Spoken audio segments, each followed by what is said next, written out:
আর কাউকে আপনার পক্ষে পান বা না পান, আমি আপনার কথা বলার স্বাধীনতার পক্ষে।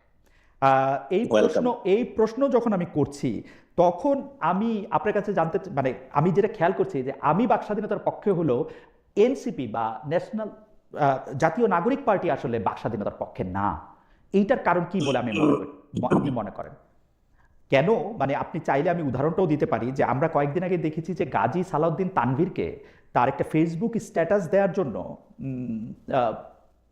শোকজ করা হয়েছে, এবং অনেক এনসিপির নেতা নেত্রীদের মুখে আমি শুনেছি যে তিনি একটি খুবই গর্হিত কাজ করেছেন।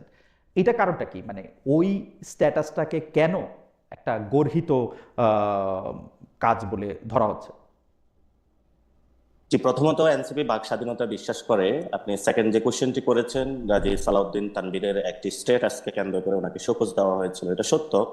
উনি যে স্ট্যাটাসটা দিয়েছিল সেটা আমরা বিশ্বাস করি না। ফলত যেটা বিশ্বাস করি না সেই জায়গাটায় আমরা সাংগঠনিকভাবে কোনো কম্প্রোমাইজ করব না।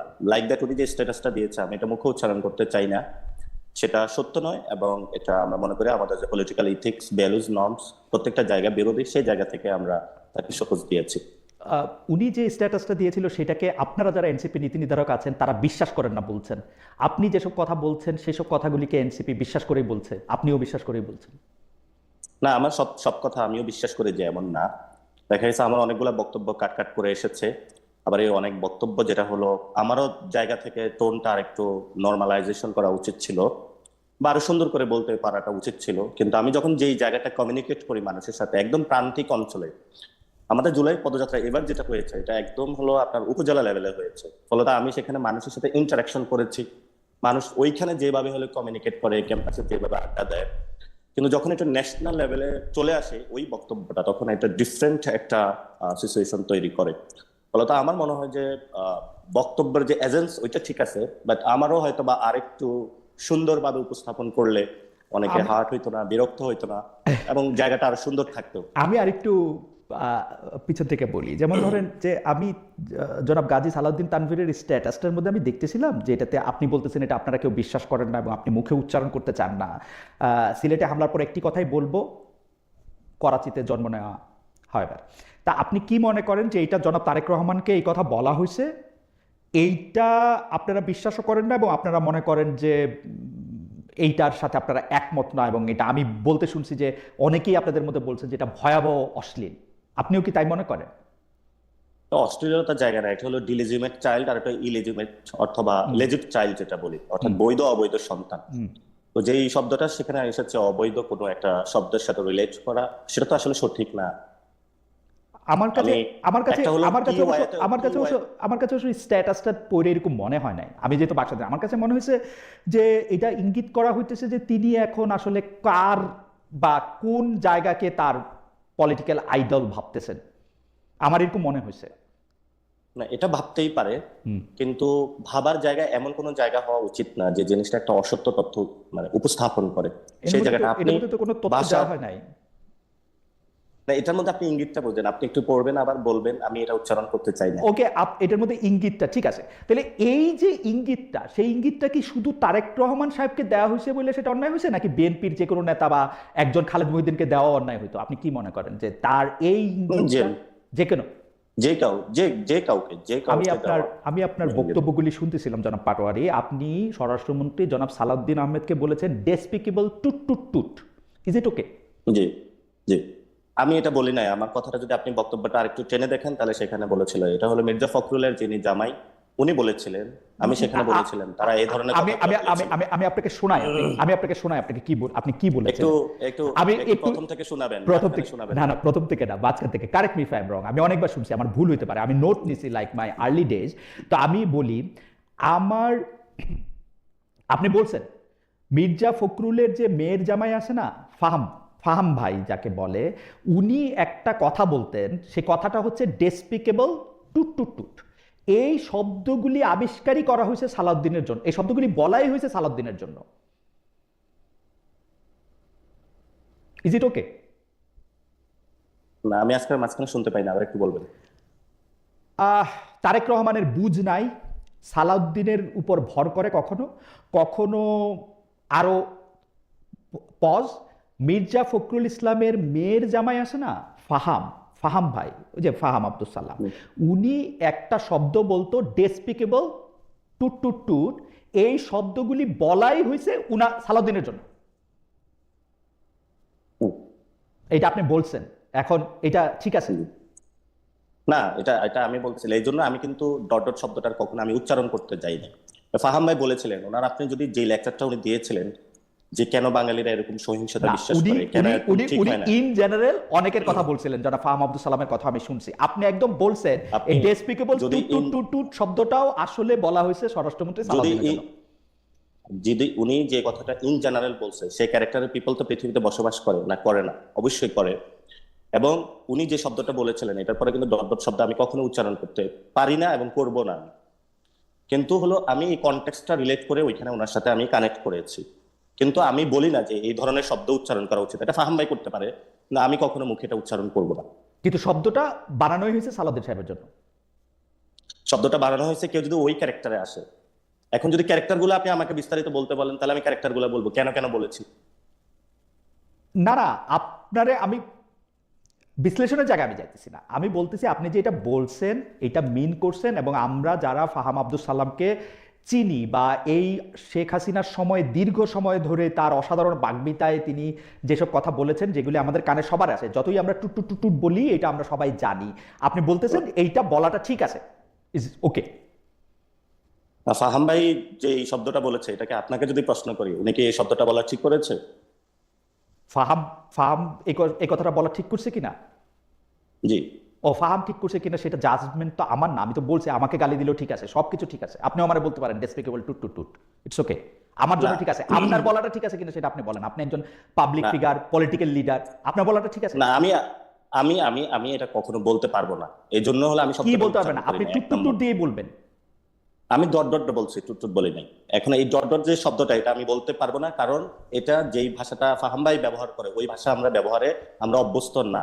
ওকে, প্রথম কথা এটা। দ্বিতীয় কথা হলো যে এখানে ভাষার চেয়েও আমি যে কনটেক্সটটা বুঝাইছি, এটার জন্য যদি আমি ভাষায় বুঝাইতাম তাহলে তো আমি ফাহাম ভাই রেফারেন্সটা টানা দরকার হইতো না, অথবা ওই সিচুয়েশনটা ক্যারেক্টারটা একসাথে ম্যাচ করার আমার দরকার হতো না, তাহলে তো আমি ডিরেক্টলি বোঝা দিতে পারতাম। এটা সচরাচর বাংলাদেশে সবাই বলে, মারামারি, আমরা নোয়াখালীতে বলি কাজ্জা লাগলে সবাই এগুলা বলে দেয়। তো এই ধরনের শব্দ ব্যবহারে আমরা অভ্যস্ত না, যার জন্য আমি কখনো বলিনি। আপনি জনাব তারেক রহমানকে বুঝনাইয়ের জায়গাটা থেকে এইচএসসি পাস প্রধানমন্ত্রী বলছেন, ইটস ফাইন, আমার কাছে কোনো অসুবিধা নাই যে এইচএসসি পাস, আপনি তার এইচএসসি পাস মনে করছেন, আপনি এইচএসসি পাসে বলছেন, কিন্তু পাস দিয়ে কি আপনি একটা লোকের বিবেচনা করেন? মানে ধরেন আপনি মাস্টার্স পাস, সেই জন্য আপনি এইচএসসি পাস লোকের থেকে একটু ভালো, বেটার?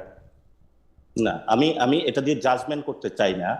তো জাজমেন্টটা তখন আসে, একজন আপনার ব্রাজিলের যে প্রেসিডেন্ট যিনি ছিলেন, শ্রমিকদের থেকে যিনি এসেছিলেন, প্রেসিডেন্ট লুলা মেবি, তো উনি কিন্তু শ্রমিকদের থেকে এসে প্রেসিডেন্ট হয়েছেন। অথবা পৃথিবীতে অনেকজন আছে তারা পৃথিবীকে নেতৃত্ব দিয়েছেন। তো নেতৃত্বের জায়গাটা যখন আপনি পৃথিবীর এজেন্সটা বুঝতে পারবেন মানুষ কি চাচ্ছে। দেখুন, আপনার এটা আমি যখন বলেছিলাম, বাচ্চারা হাঁটু পরিমাণ পানি, কারো গলা পরিমাণ পানি, ওই অবস্থায় তারা হলো পরীক্ষার হলে যাচ্ছে। আপনি চিন্তা করেন, আপনি ওই সময় এইচএসসি পরীক্ষার্থী এবং আপনি সকালবেলা দেখলেন যে হলো বাসার সামনে হলো গলা পরিমাণ পানি। তখন আপনি একটা আবেদন জানালেন যে ঠিক আছে, আজকের পরীক্ষাটা যদি বাতিল করা হয়, যেহেতু আপনি নগর ব্যবস্থাপনা করতে পারছেন না, অথবা আপনার আগে সরকার করতে পারে নাই, কিন্তু পরিস্থিতিটা তো বিরাজ করছে তখন আপনি তাকে বললেন আজকে পরীক্ষাটা না নিয়ে তাহলে আপনি কালকে নেন। আপনি তাদের বাসায় ডিবি পাঠালেন, তাদেরকে হেনস্থা করলেন, এই তুমি কোন কলেজে পড়ো, তাদেরকে পলিটিক্যাল ট্যাগ দিলেন। এবং যে এই পরীক্ষার ব্যবস্থা, সেখানে আমি বলেছিলাম বাংলাদেশের যারা শিক্ষার্থী তাদেরকে একটা টেস্টিং প্রক্রিয়ায় নেওয়া হয়। আফ্রিকান অঞ্চলে যেমন এই ওষুধটা ভালো নাকি খারাপ ইঁদুরকে দিয়ে টেস্ট করা হয়, তারপরে মানুষকে খাওয়ানো হয়। তো বাংলাদেশের শিক্ষা ব্যবস্থা কতটুকু খারাপ না ভালো, এটা যখন আপনার একজন প্রাইম মিনিস্টার অথবা হোয়াট এভার, এটা হলো শিক্ষা সচিব অথবা শিক্ষা মন্ত্রী, যেই হোক না কেন, তার মধ্যে যদি এই বোধ সম্পূর্ণ জায়গাটা না থাকে, তখন আসলে ওনার শিক্ষা ব্যবস্থায় আর কতটুকু, এটা ধরেন ক্লাস 5 পাস হইলে ওনার মধ্যে বুঝে আসতো না, আবার খুব পিএইচডি হলো তার মধ্যে এই সম্পূর্ণ বোর্ডটা আসতে পারতো। তাহলে আপনার ওইখানে কথাই আসলো যে 5 পাস হলেও উনি বুঝতেন না, পিএইচডি হইলেও উনি বুঝতেন না, তাহলে আপনি তাকে এইচএসসি পাস কেন বললেন? হ্যাঁ, ওইখানেই একটা শিক্ষার্থীদের বলা হয়েছে যে বাচ্চারা তোমরা ঘরে যাও। এখন যেই বাচ্চা পোলাপাইনগুলা কয়েকদিন আগে বের হয়ে আসছে যে বাংলাদেশের ফেসিবাদী সিস্টেম, তাহলে তাদের বুঝটা আছে মাথায় ক্লিয়ার নাকি ক্লিয়ার নাই আপনি বলেন? না না, আমি আপনার কথা বুঝতে পারতেছি না। মানে আপনি বলতেছেন যে মানে এটার সাথে তো সার্টিফিকেটের কোনো সম্পর্ক নাই। নাসিরউদ্দিন সার্টিফিকেটের পাটোয়ারি সম্পর্কটা কি, পিএইচডি কেন পাইছে, হ্যাঁ, সার্টিফিকেটের সম্পর্কটা কি আসলে? সার্টিফিকেটের সম্পর্কটা কেন আসতেছে সেটাই ব্যাখ্যা করতেছি আমি। আপনি বাচ্চাদেরকে কেন হলো গালি দিলেন বাচ্চা বলে? মানে যেই পোলাপ্যানগুলা ক্লাস 10-এ ছিল অথবা ইন্টারে ছিল, সেই পোলাপ্যানগুলা অভ্যুত্থানের সময় হলো বুঝেই তো ফেসিবাদের কে বিরুদ্ধে। গালি দিছে মুরগি বলে? শিক্ষামন্ত্রী দিয়েছে। ওকে, আপনি এই কথাটা একটু মনে রাখেন যে শিক্ষামন্ত্রী দিয়েছে। ওকে জি অবশ্যই। ওকে, তো শিক্ষামন্ত্রী শিক্ষামন্ত্রী দিয়েছে কার তাহলে ক্যাবিনেটে আছে? তো শিক্ষামন্ত্রী কার তো ক্যাবিনেটে আছে? শিক্ষামন্ত্রী তো যার ক্যাবিনেটে আছে তাকে আপনি এইচএসসি পাস বলে কি এই গালিটার জবাব দেওয়া হলো? না, এই গালি তো মানে শিক্ষার্থীদেরকে যখন কথাটা বলা, আমি কিন্তু ওনাকে গালি দিতে চাই নাই। যে হলো এইচএসসি পাস, ওনার যদি বোধ সম্পন্ন থাকতো তাহলে উনি ওই বিষয়টা হলো রিয়ালাইজ। না না, এটার সাথে পাশের কি সম্পর্ক? এটার সাথে পাশের কি সম্পর্ক? এটার পাশের সম্পর্কটা এটাই আসে যদি উনি because you are very proud যে বুঝতাম। আপনি ঢাকা ইউনিভার্সিটি থেকে পাস করে না, না, মাস্টার্স করে না, না, আসছেন, আর আমি- যারা এইচএসসি দেখেন, পাস আমি- মেট্রিক পাস, আমি- আপনি দেখেন আমি- একইভাবে বেগম জিয়াকে বলা হইতো সে সময় নন মেট্রিক, 8 ফেল, 8 পাস, একই সংস্কৃতি না এটা? না, এটা একই সংস্কৃতি না। ওই সময় দেখা হয়েছে আপনি তো 8 পাস, আপনি কি করেন? না, আপনি যখন আমাদের বাচ্চাদেরকে গালি দিবেন অথবা তখন আপনি শিক্ষার্থীদের বলবেন গালি আপনি দিবেন, এইচএসসি পাস, আপনি কি বুঝবেন? না না, আমি তাকে এটা বলি না যে আপনি এইচএসসি পাস হলো আপনি কি। আমি গালি দিতে চাই না তাকে, আমি তাকে রিলেট করার চেষ্টা করেছি। না না, আপনি রিলেট করার চেষ্টা বলছেন যে করেছি। তার বুঝ নাই কারণ সে এইচএসসি পাস। হ্যাঁ, বুঝ নাই, এটাকে আপনি মনে করেন প্রধানমন্ত্রী বুঝ আছে? নাই তো। যদি বুঝ থাকতো ওই যে বাংলাদেশে মাস্টার্স পাস প্রধানমন্ত্রী আমরা দেখছি, পিএইচডি পাওয়া, নোবেল পাওয়া সরকার প্রধান আমরা দেখছি। বুঝ নিয়ে সবার বুঝ নিয়ে প্রশ্ন করা যায়, সাথে সাথে পাশের কাকে কোনো দেখছিলেন? সম্পর্ক নাই। পাস করার নিয়ে কাকে দেখছিলেন? পিএইচডি পাস করার পর রাষ্ট্র ডক্টর মোহাম্মদ ইউনূসকে দেখছি। ডক্টর ইউনূস তো ওই সময় শিক্ষার গুরুত্ব দিয়েছিল, অনেক কিছু না না, change আমি প্রস্তাবনা শিক্ষার বলেছিল গুরুত্বের যে কথা সংস্কার বলতেছি না, করার কিন্তু জন্য। আমি শিক্ষার গুরুত্বের কথা বলতেছি না, আমি বলছি পাস ছাড়াও অনেক প্রশ্ন করা যায়। আপনি নিজেও অনেক প্রশ্ন করতে পারবেন ডক্টর মোহাম্মদ ইউনূসকে নিয়ে, জি। তো সেইটা পাশের সাথে নাই তো, কিন্তু আপনি এটা বলছেন।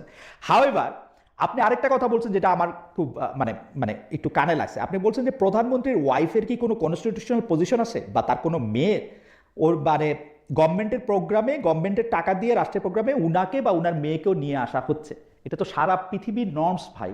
বাংলাদেশে যাদের আচ্ছা, আমি মাত্র 3টা দেশের না, না, উদাহরণ না, দিই, আমি মাত্র মানে- 3টা দেশের উদাহরণ দিই। কানাডার প্রধানমন্ত্রীর ওয়াইফের কোনো কনস্টিটিউশনাল পজিশন নাই, ব্রিটেনের প্রধানমন্ত্রীর বউয়ের কোনো রকম কনস্টিটিউশনাল পজিশন নাই অথবা জামাইয়ের, এবং জাপানের প্রধানমন্ত্রীর বউয়ের বা জামাইয়ের কোনো কনস্টিটিউশনাল পজিশন নাই, কিন্তু তারা অনেক সময় ভলান্টারিলি রাষ্ট্রীয় কার্যে অংশগ্রহণ করেন। জুবাইদা রহমান বা জাইমা রহমানকে এই কথা বলার কি যুক্তি আসলে? আমি এই কথাটা বলেছিলাম যে সাধারণত অন্য দেশের হলো একটা হলো কনস্টিটিউশনাল জায়গা থেকে ফার্স্ট লেডি, না, সেটা শুধু প্রেসিডেন্সিয়াল শাসনের ক্ষেত্রে, আর কোথাও ফার্স্ট লেডি থাকে না, প্রেসিডেন্সিয়াল। শুধু কিন্তু প্রেসিডেন্সিয়াল। অথবা রাষ্ট্রীয় কোন জায়গায় অনেকে কনস্টিটিউশনাল পদে তাদেরকে নিয়ে আসে। অথবা আমি বলেছিলাম আমি কানাডা, ব্রিটেন এবং জাপানের উদাহরণ দিলাম, তাদের কেউ কনস্টিটিউশনাল পোস্টে নাই, ইউরোপের কোথাও নাই। আমি জার্মানিতে ছিলাম, চ্যান্সেলরের বইয়েরও নাই। সেখানে ম্যাককার্নের ওয়াইফ কোন রাষ্ট্রীয় ইনস্টিটিউশনে গিয়েছে আমাকে একটু দেখাবেন। রাষ্ট্রীয় ইনস্টিটিউশন অনেক কিছু তিনি বলে ভলান্টারিলি। আপনি টনি ব্লেয়ার বলে ব্রিটেনের একজন প্রধানমন্ত্রী ছিলেন, তার স্ত্রীকে আপনি চেনেন? তার স্ত্রীর নামটা মনে আছে? হ্যাঁ, চিনি, পরবর্তীতে সবকিছু হয়েছে। কিন্তু এখন যেই আমি কোশ্চেনটা তুলেছিলাম যেহেতু বাংলাদেশে ফার্স্ট লেডি নাই, 2 নম্বরের জিনিস হলো বারাক ওবামার যে মিশেল ওবামা, উনিও কিন্তু রাষ্ট্রীয় অনেক কাজে বা বাহিরে অংশগ্রহণ করতেন না, একটা ফাউন্ডেশনের নাম দিয়ে বা কোনো কাজে। পৃথিবীর অনেক দেশে এই কাজটা হয়ে থাকে, ইন্দোনেশিয়া, মালয়েশিয়া, অনেক জায়গায় হয়ে থাকে। না, আমি বলেছিলাম যখন আপনি রাষ্ট্রীয় একটা মন্ত্রণালয়ের জনগণের ট্যাক্সের টাকা খরচ করছেন এবং ওই মন্ত্রণালয়ের মাধ্যমে আপনি প্রমোশন কাজ চালাচ্ছেন, আপনি ভলান্টারি কাজে অংশগ্রহণ করেন। সো আপনি একজন ডাক্তার, আমাদের হেলথ সেক্টর ধ্বংস হয়ে গেছে, আপনি সেখানে গিয়ে কাজ করেন, নো প্রবলেম। আমি যখন গিয়ে দেখি ঢাকা মেডিকেলে ওয়াশরুমে হলো গন্ধ আসতেছে, তো আপনি সেই ওয়াশরুমে যান, আপনি তো সেখানে যাচ্ছেন না। আপনি যখন একজনের ইন্টেনশনটা বুঝবেন, আপনি দেখেছেন জাইমা রহমানের যখন কথাটা এসেছে, অনেকে বলেছে গালি দিয়েছি, আপনি আজকে এখানে টকশোতে একটু প্রমাণ করে যাবেন আমি কি গালি দিয়েছিলাম বা কি না, আমি করেছিলাম। প্রশ্ন করতেছি যে আপনার প্রবলেমটা কোথায়? জুবাইদা রহমান এবং জাইমা রহমান আনঅফিশিয়াল জায়গাগুলিতে গেলে আপনার কি সমস্যা, নাকি আপনি যেভাবে বলে দিবেন সেভাবে যাইতে হবে? না না, কোনো সমস্যা নাই কোথাও যদি যায়। বাট আমাদের জায়গাটা হলো, আপনি যান ঢাকা মেডিকেলের একটু ওয়াশরুমটা দেখেন, ঢাকা মেডিকেলের একটু সামনে যান, আপনি হলো সোহরাওয়ার্দী মেডিকেলের একটু যান, আপনি মুগদা মেডিকেলের একটু যান, আপনি পঙ্গু হসপিটালের একটু যান। মানে আপনার যে প্রফেশন, অর্থাৎ আপনি একজন ইকোনমিস্ট, আপনি গিয়ে হলো পারমাণবিক বোমা বানাচ্ছেন, বললেন যে আমি এটা সবচেয়ে পারবো, আমার হলো এই ক্ষমতা আছে, এই পাওয়ার আছে, আপনার যে এক্সপার্টিস জায়গাটা, আপনি ওখানে কাজ করেন, এটা তো নো প্রবলেম। কিন্তু আপনি রাষ্ট্রীয় একটা program, you are sponsoring from the tax of the people, আপনি জনগণের টাকা দিয়ে যখন কাউকে এইভাবে উপরে উঠানোর চেষ্টা করবেন, সেটা হলো অবশ্যই আমাদের সেই জায়গা হলো কথা বলা ওকে উচিত। ফাইন, উনি আমি আপনার এই কথার সাথে বাংলাদেশের কিন্তু সাথে আমি as a আমি citizen, আমার অনেকগুলি ব্যাপারে কথা বলতে বাংলাদেশের আমি অনেকগুলি যদি ব্যাপারে কথা আপনি বলতে তো তার হ্যাঁ আপনি আমি যদি বলেন ডাক্তার জুবাইদা রহমান, দেখেন ওনাকে বাংলাদেশের সবাই শ্রদ্ধা করে, এটা তো কোনো ডাউট নাই, কিন্তু ডাক্তার জুবাইদা রহমানের বাংলাদেশের রাষ্ট্রীয় কোনো পদবি আছে নাকি নাই? বাংলাদেশের, আমি আপনাকে বললাম তো ইউরোপের অনেকগুলি দেশে যেখানে প্রাইম না মিনিস্টার আপনি উদাহরণে যাবেন, আমি আপনাকে যে না আমি না আপনাকে যে নাই নাই কোশ্চেনটা থাকে করেছি না তো, সেটা নাই। প্রধানমন্ত্রীর আচ্ছা স্ত্রীর জন্য কোনো আপনারা কর্মসূচির পদ থাকে না তো। না আপনি এবং আপনার জুবাইদা রহমানও একজন বাংলাদেশের সিটিজেন বা নাগরিক, আপনিও একজন নাগরিক, এই তো নাকি? না, পার্থক্য আছে। যিনি কি অফিস পার্থক্য? হোল্ড করেন অর্থাৎ রাষ্ট্রের প্রধানের দায়িত্ব থাকেন, সরকার প্রধানের দায়িত্ব থাকেন, তাকে এরকম অনেক দায়িত্ব পালন করতে। আচ্ছা হাওয়েভার, আমি আপনাকে বলছি, আপনার কথা শুনতে আমার খুবই আপনি ভালো তো লাগে। এটা আপনার না আপনার আমার মতন কেন, করে আপনি সারা পৃথিবীর বলতেছেন। এটা নর্মস রে ভাই। আপনি এটা ব্রিটেনের জন্য নর্মস, কানাডার জন্য নর্মস, জাপানের জন্য নর্মস, পৃথিবীর যেসব দেশে প্রধানমন্ত্রী শাসিত সরকার আছে এটা অলমোস্ট সব দেশের জন্য নর্মস। আমি ঘেটে এটা দেখছি ভাই, এটা বাংলা আপনি বাসায় গিয়ে চেক এটা করে এটা দেখেন। বাংলাদেশের, আমি চেক করে কথা বলেছি। বাংলাদেশের ক্ষেত্রে কি হয়, ধরেন প্রধানমন্ত্রীর লাইন আপটা পরবর্তীতে ঠিক করা হয়, অর্থাৎ অমুক ফ্যামিলির কে পরবর্তীতে প্রধানমন্ত্রী হবে, এরপরে কি হবে। তো যেই সরকারই 5 বছর সরকারে থাকে, দেখা গেছে উনি হলো এটার মধ্যে হলেও স্পন্সরিং করার চেষ্টা করা হয় ওকে বিভিন্ন ফাইন ফাইন, প্রতিষ্ঠান, আমি আপনার কথা তাকে পাঠানো আমি হয়। আমি তো আমি আমি মনে আমি করি যে আপনার এই কথা জায়গাটা, এই সংস্কৃতিটা বাংলাদেশে বাদ দেওয়া উচিত। আমি উনি যে মনে করি যাইতে যে- পারে সিটিজেন, আমি কিন্তু মনে- প্রায়োরিটি বেসিসে ওনার ঢাকা মেডিকেলে যাওয়া উচিত। আমি মনে করি যে আপনার বক্তব্যটায় আপনার এই পয়েন্ট তোলা, আপনার যুক্তি আমি পুরাটাই বুঝতে পারছি, কিন্তু একই রকম পয়েন্ট বা যুক্তি যাকে আপনি আমাদের সরকার বলতেছিলেন একই বক্তব্যে, অর্থাৎ অন্তর্বর্তীকালীন সরকার, সেই ডক্টর ইউনূস যখন তার মেয়েকে নিয়ে অন্তত বেশ কয়েকবার রাষ্ট্রীয় অনুষ্ঠানে গেলেন, বিদেশে গেলেন, জাতিসংঘে গেলেন, 11টা সফরের মধ্যে অর্ধেকের মধ্যে গেলেন, তখন আপনি এই প্রশ্ন তুলছিলেন যে who is she to accompany mister Yunus.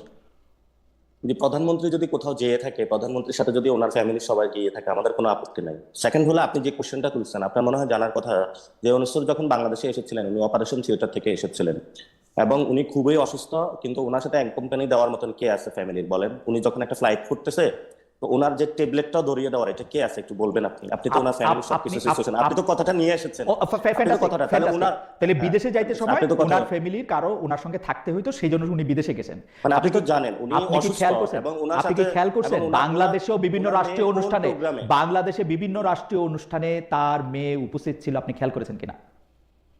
হ্যাঁ, কিন্তু হলো উনি কিন্তু এটা রাষ্ট্রীয় বলেন প্রোগ্রামে নাই। এরকম দেখেছেন যে সংস্কৃতি মন্ত্রণালয়ের কোথাও একটা প্রোগ্রাম হচ্ছে, ডিরেক্টলি সেখানে গিয়ে হলো ওনার মেয়েকে পাঠাচ্ছে, যাও তোমাকে হলো রাষ্ট্রীয় প্রটোকলে সবকিছু স্পন্সর করে জনগণের কোটায় আমি তো চলে যাচ্ছি, পরবর্তীতে তোমাকে প্রধানমন্ত্রী বানানো হবে। এই জন্য আমার মনে এই যে এই আমার এই মনে জায়গাটা পাটোয়ারি, দেখেন নাই, দেখেন। আমার মনে হয় জন পাটোয়ারি, আমি আমার জায়গাটা ক্লিয়ার করতে পেরেছি জি, যে প্লিজ আপনি বলেন। যান, নো প্রবলেম, আপনি যান, নো প্রবলেম, কিন্তু আপনি আগে বাথরুমে প্রধানমন্ত্রীর যান, সাথেও যাইতে ঢাকা পারেন, মেডিকেল কলেজে বাথরুমে প্রধানমন্ত্রীর যান। ফ্যামিলির সাথে। কিন্তু প্রথম একটা কাজ হলো, সেটা হলো মানে ওই ব্যক্তিটার জায়গার যাওয়াটা কোন জায়গায়। আপনি যদি একটা এক্সপার্টিস হন, তাহলে আপনি সেখানে হেল্প করেন, আমাদের বাংলাদেশে অনেক উপকার হবে। ঠিক আছে ভাই, আপনি ওইখানে করলেন না, আপনি অন্য জায়গায় করলেন, কিন্তু করার পরে হলো দেখা যাচ্ছে প্রধানমন্ত্রীও নাই, কেউ নাই, উনি হলো চিফ গেস্ট এবং একটা রাষ্ট্রীয় অতিথি প্রোগ্রাম, তারপরে হলো ওইখানে হলো স্পন্সরিং করা হচ্ছে জনগণের টাকায়। সো ওই জায়গায় ওই সংস্কৃতিটা আসলে পরিবর্তন করা উচিত। If you become the prime minister, আপনি মনে হয় এটা করবেন না, এই ধরনের পরিবারতন্ত্রের একের পর এক লিগেসি টানবেন না। যদি মানুষ ভোট দেয় তখন হবে, সেটা দেখা যাবে তখন। আচ্ছা, আরেকটা বিষয় আপনার একটু দৃষ্টি আকর্ষণ করি আমি। আপনি জি। বর্তমান সেনাপ্রধান জনাব ওয়াকার সাহেবের কথা, মানে আপনার ভাষায় বলি, ওয়াকার সাহেব একটা কথা বলছিলেন যে তিনি সোশ্যাল ভ্যালুজে বিশ্বাস করেন এবং তিনি বলেছিলেন যে তিনি চাঁদাবাজির পক্ষে না। ওই ব্যক্তিটাই যখন, অর্থাৎ ওয়াকারুজ্জামান সেনাপ্রধান, ওই ব্যক্তিটি যখন তারেক রহমানের মতো একজন দুর্নীতিবাজকে ক্ষমতায় বসিয়েছে, তখন তার সততা নিয়ে প্রশ্ন আছে। আপনি কি মনে করেন যে বাংলাদেশে ইলেকশন 2026-এ যেটা হয়েছে, সেটা ওয়াকার যাকে ঠিক করে দিয়েছে তারা পাস করছে, যারা ঠিক করে দেয় না তারা ফেল করছে? হ্যাঁ, সেটা তো আমি সরাসরি কোশ্চেন তুলেছিলাম যে আমি নিজেও তো ইলেকশন করেছিলাম, আমি সেখানে ছিলাম, যে আমার যখন 8টার দিকে রেজাল্টটা অফ হয়ে গিয়েছিল, সেই অফিসের জিজিএফআই থেকে যে রাষ্ট্রীয় যে সংস্থাগুলো সেগুলো বসেছিল, মির্জা আব্বাসের ওয়াইফও সেখানে ছিলেন, এবং বিভিন্ন জায়গায় স্টেট লেভেলে বিভিন্ন ইন্টারনাল ওয়েতে সেই কাজগুলো আমরা পাচ্ছিলাম যে কোথায় কি হচ্ছিল, এবং আমি তো এটা প্রত্যক্ষ সাক্ষী ছিলাম। তো তাহলে আপনি বলবেন রেজাল্ট ঘোষণার সময় সেখানে ডিজিএফ এর কাজ কি, আর্মির যে গোয়েন্দা সংস্থাগুলো সেখানের কাজ কি? আপনার তারপর আমরা বক্তব্যটা বিভিন্ন অনুযায়ী জায়গা থেকে ওয়াকার সাহেব তারেক রহমানকে চুজ করেছেন এবং ক্ষমতায় বসিয়েছেন, হ্যাঁ, এটা দুর্নীতিবাজ আপনি তারেক স্বীকার রহমান। করেন, আপনি এটা স্বীকার করেন বা না করেন, বাংলাদেশের হলো যখন 5 তারিখে মানে আগামীকালকে 2024-এর যে ডেটটা ছিল সেই 24-এ কিন্তু সকল রাজনৈতিক দলকে ক্যান্টনমেন্টে ডাকা আমি হয়েছে। 2026-এর এবং ইলেকশনটার কথায় আসি। 2026-এর ইলেকশনটা মানে ফ্রি কেন অ্যান্ড বলেছিলাম সেই ফ্রি জবাবটা, অ্যান্ড ফেয়ার কেন হয় নাই, বলেছিলাম ফ্রি অ্যান্ড ফেয়ার হয় কেন নাই। বলছিলাম ওয়াকার সেই সাহেব যাকে জবাবটা তো চাইছেন, আপনার নিতে হবে। ওয়াকার সাহেব যাকে মানে একটু চাইছেন, ধৈর্য রাখুন, তাহলে আমি তো 30 সেকেন্ডও উত্তরটা দিতে সময় দিবেন আমাকে। না না, আমি সেই জায়গাটা থেকে আমি যখন ধৈর্য রাখছি। আপনি কথাটার মধ্যে বলুন, মানে মানে আপনাকে কথাটা বলতে হলে 5 আগস্ট 24-এ যেতে হবে। না 24-এর জন্যই যাচ্ছি যে ক্যান্টনমেন্টে তো সকল রাজনৈতিক দলকে নেওয়া আছে, ইলেকশনটা কিভাবে এসেছে সেটা তো আপনাকে লক্ষ্য রাখতে হবে। এবং ইলেকশনের সময় হলো পুরো বাংলাদেশের মিলিটারি সিস্টেম তো মাঠে অ্যাক্টিভ ছিল, ছিল নাকি ছিল না? হ্যাঁ, মাঠে কি অ্যাক্টিভ ছিল, বলেন? মাঠে অ্যাক্টিভ ছিল।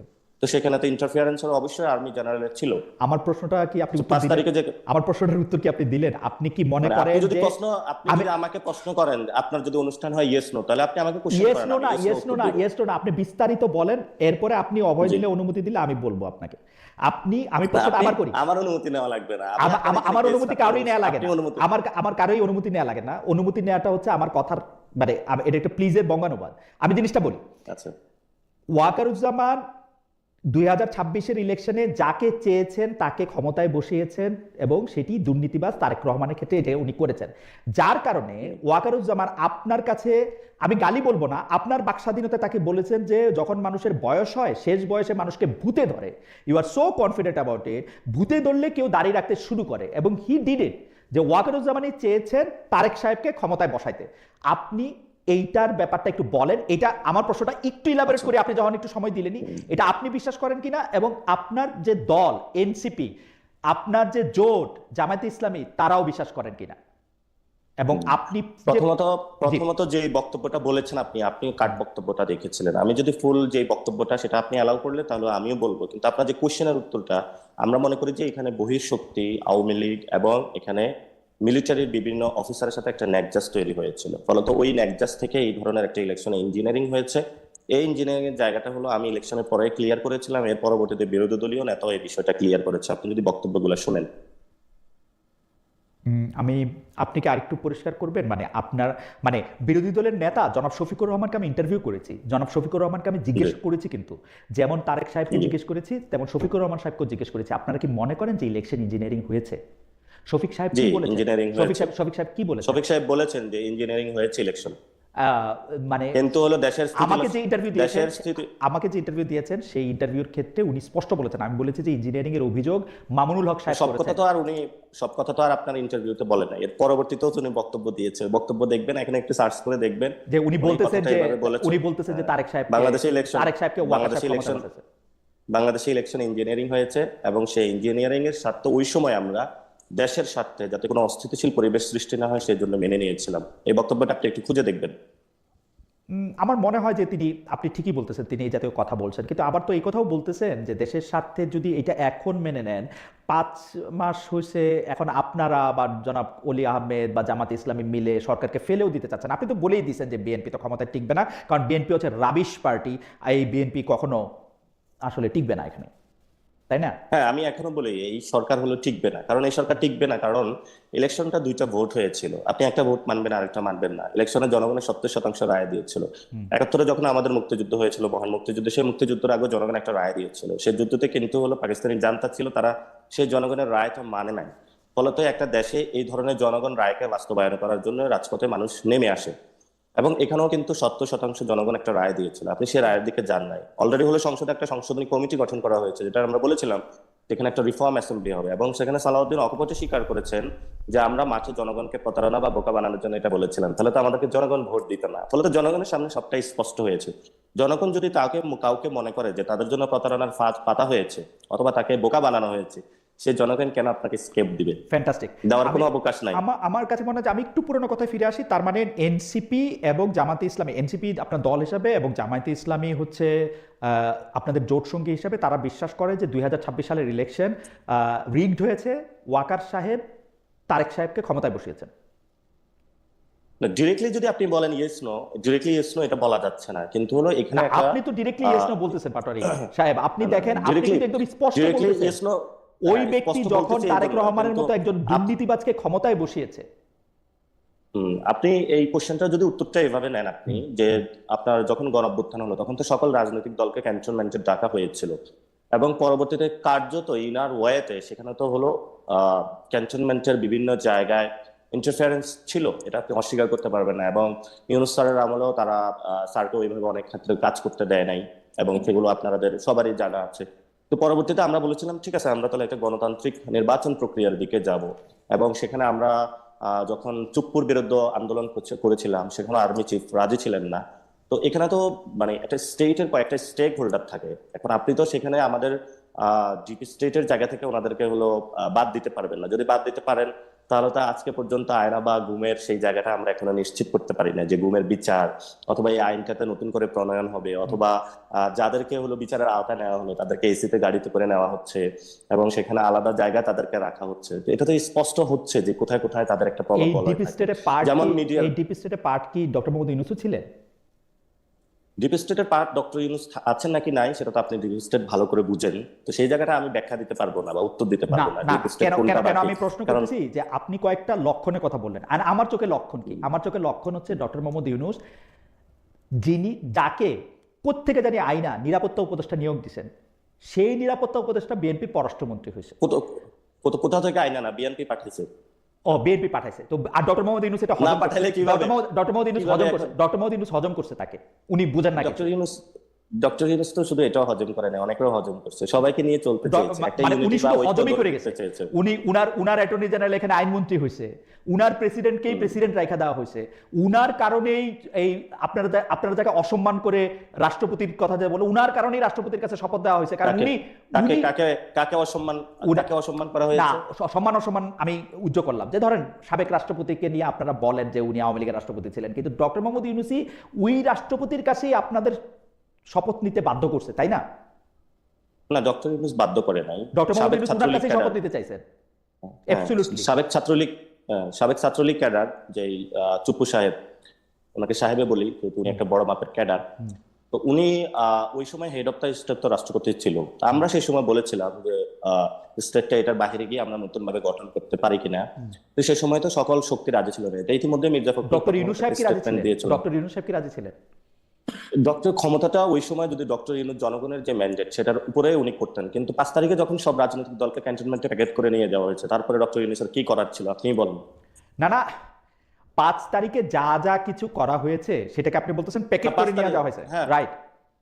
প্যাকেট করে নেওয়া হয়েছে। প্যাকেট ছাড়াও অনেকে গেছেন, রাজপথ থেকে প্যাকেট ছাড়াও অনেকে গেছেন, আমরা তো প্যাকেট ছাড়াও গেছে, যেমন প্যাকেট ছাড়াও অনেকে গেছে। হ্যাঁ, প্যাকেট ছাড়াও অনেকে দৌড়ায়, ওদিকে ফোন পাইলে অনেকে দৌড়ায়। এটা বাংলাদেশের একটা বদ অভ্যাস।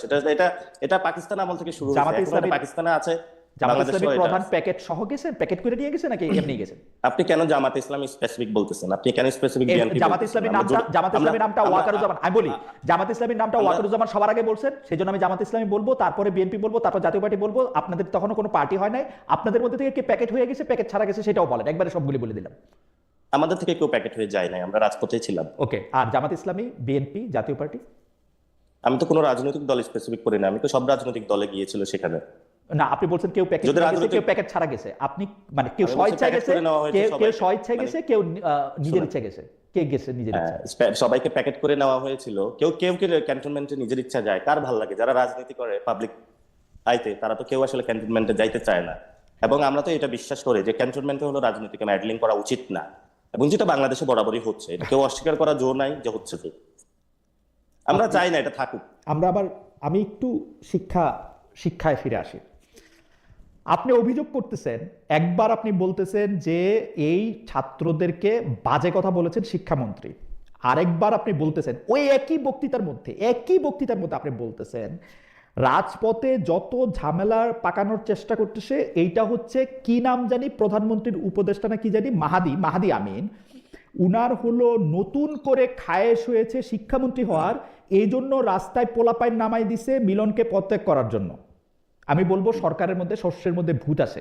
আপনি এই বক্তব্যটাকে একটু ইলাবোরেট করবেন কিনা, মানে মাহাদি এই পুরা আন্দোলনটা করাইছে শিক্ষামন্ত্রী হওয়ার জন্য?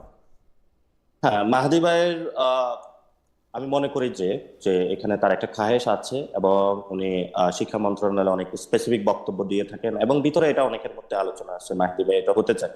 এটা ইনফরমেশনটা আমার থেকে পাওয়া না, এটা আমি বিএনপির মধ্য থেকে পেয়েছি। বিএনপির ওরা আর আপনাকে মিলন ভাই বলতেছেন যে কিন্তু মাহাদি হইতে চাইতেছেন শিক্ষামন্ত্রী? কেন বিএনপি অথবা এনসিপি কি বিএনপি কি বিদেশে থাকে নাকি যে আমাদের সাথে আড্ডা গল্প না করে না, কিছু হয় না? আড্ডা গল্পের মধ্যে আপনাকে যে তথ্য দিল সেইটাই আপনি বিশ্বাস করলেন নাকি কোনো স্পেসিফিক মাহাদি এটা করছে দেখেন ও শিক্ষামন্ত্রী হইতে যাচ্ছে? কারণ আপনি খুব স্পেসিফিকলি বলতেছেন নতুন করে শিক্ষামন্ত্রী হওয়ার খায়েশ জাগছে, আপনি একদম খুব স্পেসিফিক এবং উনি রাজপথে ডক্টর।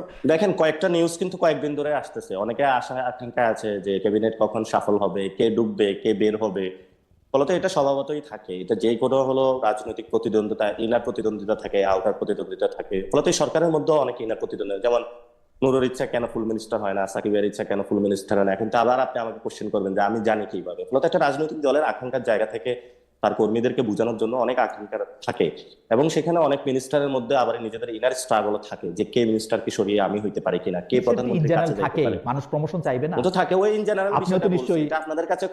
এটা আপনাদের কাছে খুব যে আহামরি বড় কিছু মনে হয়, এটা আমার না কাছে না, আশ্চর্য আপনি লাগে। একজন মানুষের নাম ধরে বলতেছেন, বাচ্চাদের যে রাস্তায় নামানো হয়েছে, ঝামেলা করা হইতেছে, রাস্তায় পোলাপাইন নামাই দিছে, আপনি বলতেছেন সেটা হলো মিলনকে পদত্যাগ করার জন্য, কারণ জনৈক মাহাদি আমিনের শিক্ষামন্ত্রী হওয়ার খায়েশ হয়েছে। হুম। দেখেন এখানে মাহদি আমিন ভাই তো ঢাকা 14 ইলেকশন করতে চাইছিল, যেখানে তুলিয়া ভাই ইলেকশন করতে চেয়েছিল। এখন রাজনীতিতে দেখা গেছে আপনি কোথাও ইলেকশন করতে চান, আপনি প্রধানমন্ত্রী হইতে চান, ফলত আপনি হলো কিছু ফ্রেন্ড এলিমেন্ট পাঠানোর আপনি চেষ্টাই করবেন যাতে ওই লোকটা একটু বিপদে পড়ে, মুখটা একটু খারাপ হয়, তাহলে সে হতে চায় আর কি। বাকি এখানে কন্টেস্টর বা কন্টেন্ডার কেউ নাই, একমাত্র মাহদি আমিন আছে, উনি এটা হইতে চায়। উপদেষ্টা উনি অনেক জ্বালায় আছে, উপদেষ্টা হলে অনেক সুযোগ সুবিধা থাকে না, ফাইল টাইল সাইন টাইন করতে পারে না, জাস্ট একটু উপদেশ দিয়েই যায়। এটা আপনার ফলত ওই জায়গা এটা থেকে আপনার ওনার এডুকেটেড গেস নাকি আপনার কাছে কোনো তথ্য আছে? আপনি মানে আপনার মনে হচ্ছে আমরা ব্যাপারটা? মানে ইজ ইট না ওকে আমি তো যে আপনার মনে তথ্য করেন না পাইলে এরকম বা একটা আড্ডা কথা? না হলে আলোচনা না হলে তো আমি এটা কোনো স্টোরি, এটা ইতিহাসের কোনো স্টোরি বলতেছি না, যা চলতেছে এগুলো তা বলতেছি। আপনি আপনার কাছে কেন মনে হলো যে শিক্ষামন্ত্রী মিলনকে আপনার প্রোটেক্ট করতে হবে, মাহাদি আমিনকে থেকে আপনার রক্ষা করতে হবে, মানে এইটা কেন মনে না হলো? আমি আমি আমি আমি আমি মিলনকে প্রোটেক্ট করার কথা বলি না। আচ্ছা। মিলন ভাই যে ওই আগের কালে যেভাবে হলো জানালা দিয়া উকি দিয়ে দুর্নীতি বা নকল বন্ধ করছেন, ওই এডুকেশন এটা না। আমাদের কথা ছিল হোল এডুকেশন সিস্টেমটা যাতে হলো পরিবর্তন হয়, একটা সংস্কার আসে প্রথমত। দ্বিতীয় কথা হলো মিলন ভাই যেইভাবে এই জিনিসটা ট্যাকল করেছেন ওটা ট্যাকল দিতে পারেন। এখন মিলন ভাই যেভাবে কাজ করতেছেন ওই কাজটাতে we are not the satisfied, not only we are.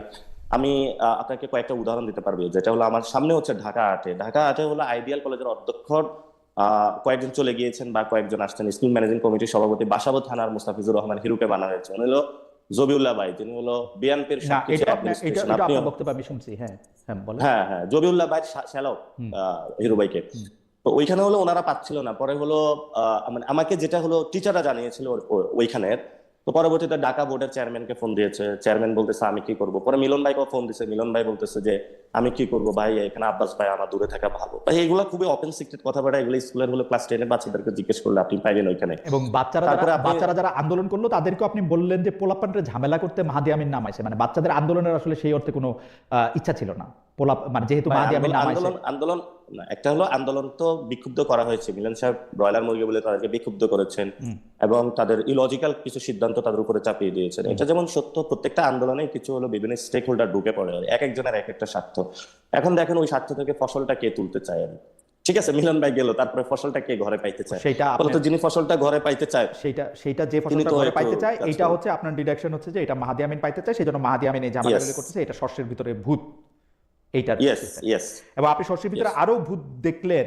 আপনি এরকম বললেন যে এই হাফিজকে দিয়া, আপনি এরকম বলছেন এই মেজর হাফিজকে দিয়া কি করাবে সেইটাও জনগণকে নজর রাখতে বলতেছি। এইটা একটু ব্যাখ্যা করবেন, মানে মেজর হাফিজকে দিয়ে কি করাবে?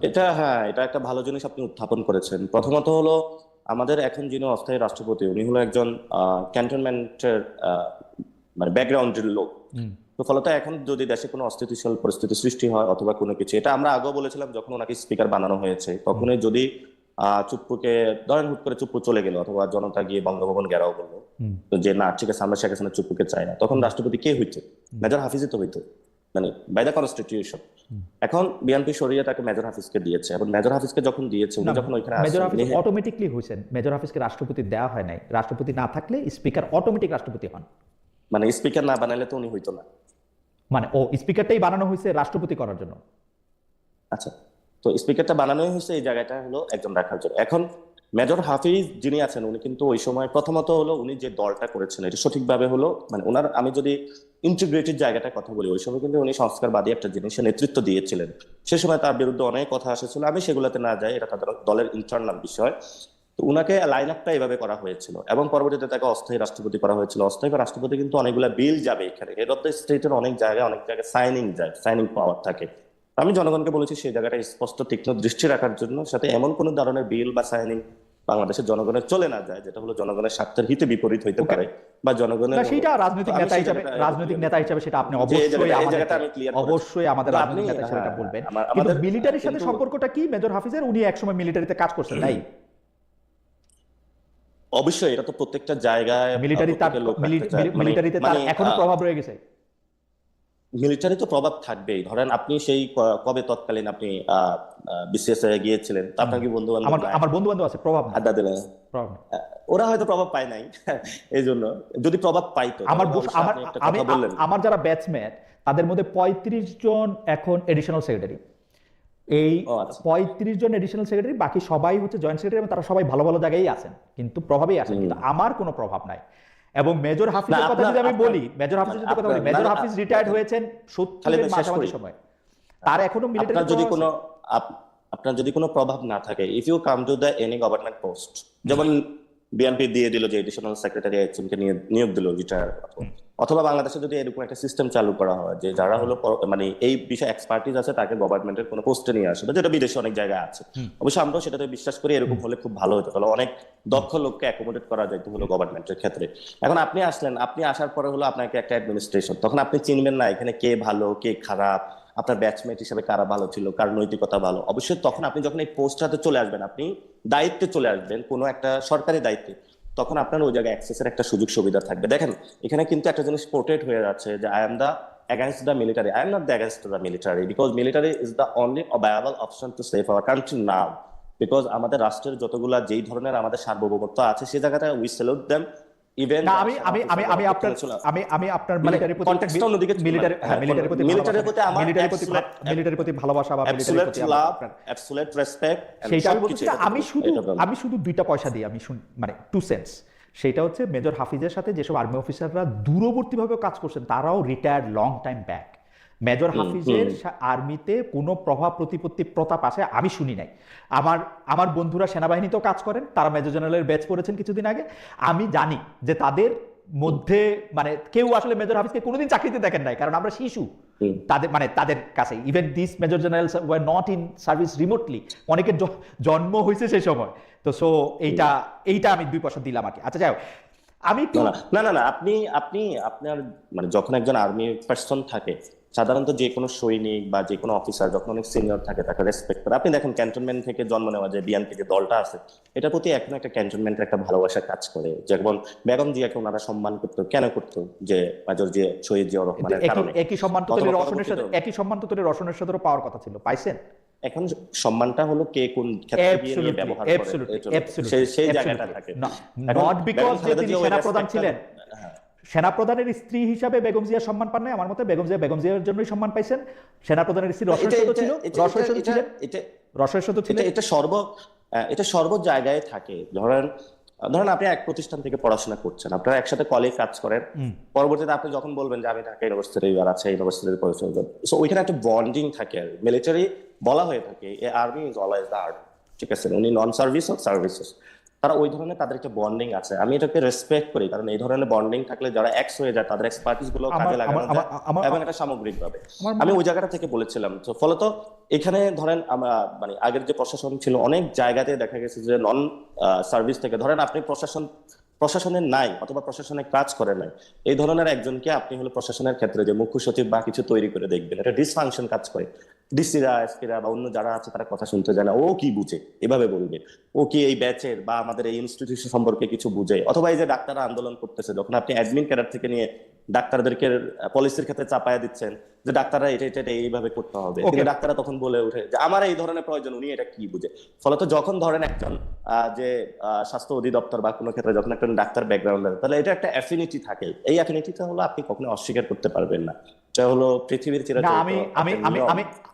আমার মনে হয় যে মানে এই ব্যাপারে যখন কোনোদিন সুযোগ হবে আপনি যে পেশাগত জায়গা থেকে যে বর্ণনা দিলেন সেইটার বিপক্ষে আমি 3000 প্রমাণ দিতে পারবো যে ডাক্তাররাই ডাক্তারদের এই এফিনিটির বিপক্ষে সবচেয়ে বেশি দাঁড়াইছে, যার জন্য আগের ডাক্তারের পজিশনে অনেক ভালো পজিশন পাইছে তাকে সবচেয়ে খারাপ পজিশন দেওয়া, অধ্যাপকদের বিরুদ্ধে দাঁড়াইছে, সাংবাদিকরা না না না না না আপনি আবার আর্মিদের আপনি আবার ভুল করতেছেন। আমি যে জায়গাটা হলো কথা বলতে চাইছি, যেমন স্বাস্থ্য অধিদপ্তরের যিনি ডিজি হয়ে থাকে বা স্বাস্থ্য অধিদপ্তর যিনি জ্বালায়, যারা পলিসি মেক করে, ধরেন আমাদের পলিসি মেক করে সাংবাদিকতার একজন নন সাংবাদিক, আপনার বললো কিভাবে বাংলাদেশের সাংবাদিক না, এটা আমি অনেক সাংবাদিককেও পলিসি মেক করতে গিয়ে খুব খারাপ পলিসি মেক করতে দেখছি। আর আমি বলতেছি না, আমি আপনার কথা আমি বুঝতে পারছি পাটোয়ারি, আপনার কথা যেমন হলো এখানে যেমন আলী রিয়াজ স্যার তো হলো ল ব্যাকগ্রাউন্ড, কিন্তু হলো বাংলাদেশের হলো ওয়ান অফ দা, উনি হলো কনস্টিটিউশনে খুব ভালো বুঝে। কেমনে বুঝছেন আপনি ভালো বুঝে? আমি কথা বলেছি অন্য বাংলাদেশে যারা কনস্টিটিউশনাল এক্সপার্ট আছে তাদের সাথেও কথা বলেছি, তাত্ত্বিক জায়গাটা ওনার মনে হচ্ছে আমার কাছে আন্ডারস্ট্যান্ডিং, আপনার কাছে খারাপ হতে পারে না। আমি খারাপ ভালোর কথাই বলতেছি না যে আপনি কেমনে জাজ করলেন, মানে আমি একটা কথা বলি আর কি, এটা একটা গুঁড়ো কথা। আপনি কেমনে বুঝছেন মানে আপনাকে যদি, যেমন আমাকে যদি এখন কয়েকটা পাথরের খণ্ডের মধ্যে থেকে একটা হীরা খুঁজে নিয়ে আসতে বলে, আমি যেহেতু হীরা চিনি না, আমি ওই পাথরের খণ্ডটা থেকে হীরা বাইর করতে পারবো না।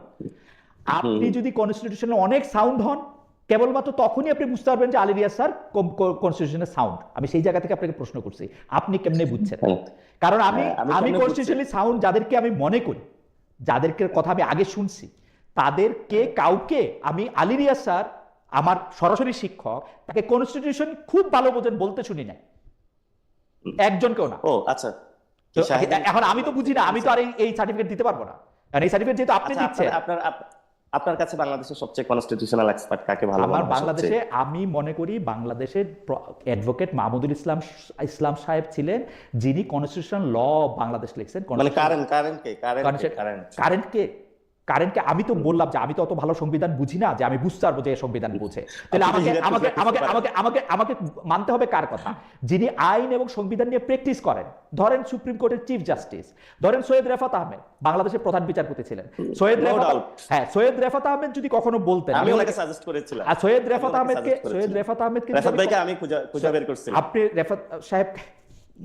সৈয়দ রেফাত আহমেদ বিচারপতি সৈয়দ রেফাত আহমেদ যদি কখনো বলতেন যে প্রফেসর আলী রিয়াজ কনস্টিটিউশন বোঝেন, তাহলে আমি মাইনা নিতাম যে হ্যাঁ কনস্টিটিউশন বুঝছেন। বর্তমান যিনি চিফ জাস্টিস আছেন বিচারপতি জুবায়ের, উনি যদি বলতেন যে ওই আলী রিয়াজ সাহেব ভালো কনস্টিটিউশন বোঝেন, আমি মাইনা নিতাম। যারা এই যে আক্তার ইমাম সাহেব আছেন, শাহাদি মালিক আছেন, যারা এটা নিয়ে প্র্যাকটিস করতেছেন, তারা যদি বলতেন আমি মাইনা নিতাম। আমি কি আপনার প্রশ্ন জবাব দিতে পারলেন? কিন্তু ওনারা জুলাই সনদ বা রিফর্ম, বাংলাদেশে একটা কনস্টিটিউশনাল মৌলিক পরিবর্তন হওয়ার দরকার, ওই জিনিসটা কখনো উপলব্ধি করতে পারলেন না। মানে আচ্ছা ঠিক আছে, সেটা আরেকটা তর্ক। আমি একটু ফরেন পলিসিতে আসি। আপনি বাংলাদেশের ফরেন পলিসির যে জায়গায় যে জায়গায় বাংলাদেশের ফরেন পলিসি যারা প্রণয়ন করতেছেন তাদেরকে আপনি অবুঝ দেখতেছেন এবং সেইটাকে আপনি খারাপ মনে করতেছেন। সেই ফরেন পলিসিটা হচ্ছে আমাদের কোনো শত্রু নাই, সবাই আমাদের বন্ধু। আপনি এটারে ব্যাখ্যা করতেছেন পাগলের কোনো শত্রু থাকে না।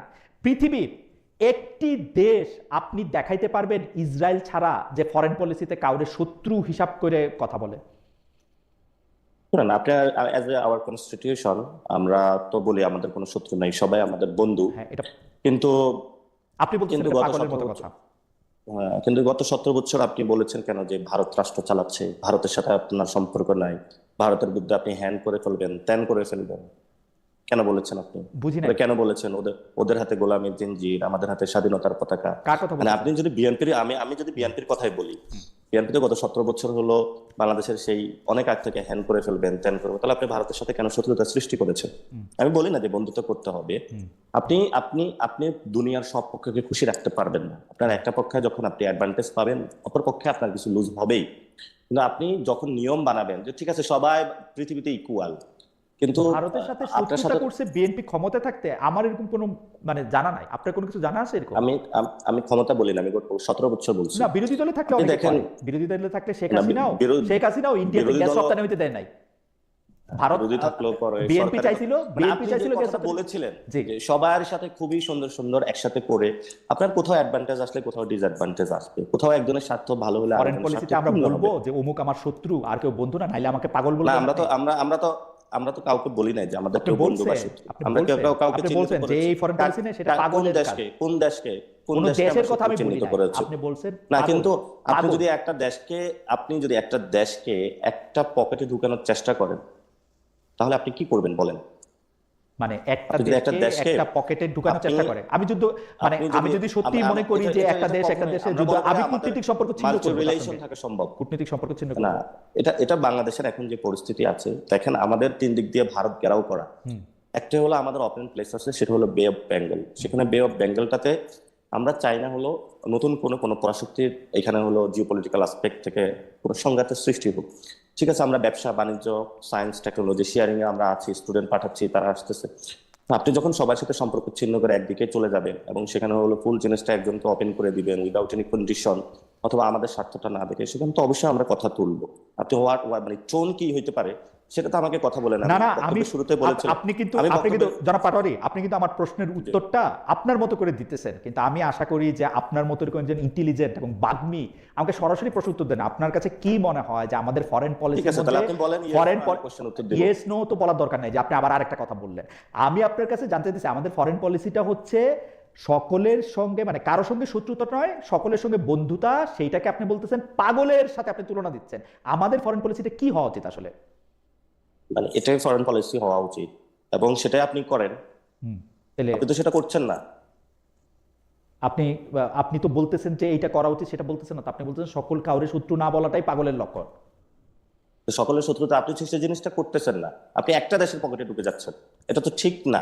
আপনি বলেন যে আপনি তো যে জিনিসটা আপনি ফরেন পলিসিতে বলতেছেন সেটা আপনি করতেছেন না, সেইটা হলো একটা কথা, কিন্তু আপনি বলতেছেন সকলের সঙ্গে বন্ধুত্বের পলিসিটাই পাগলের পলিসি।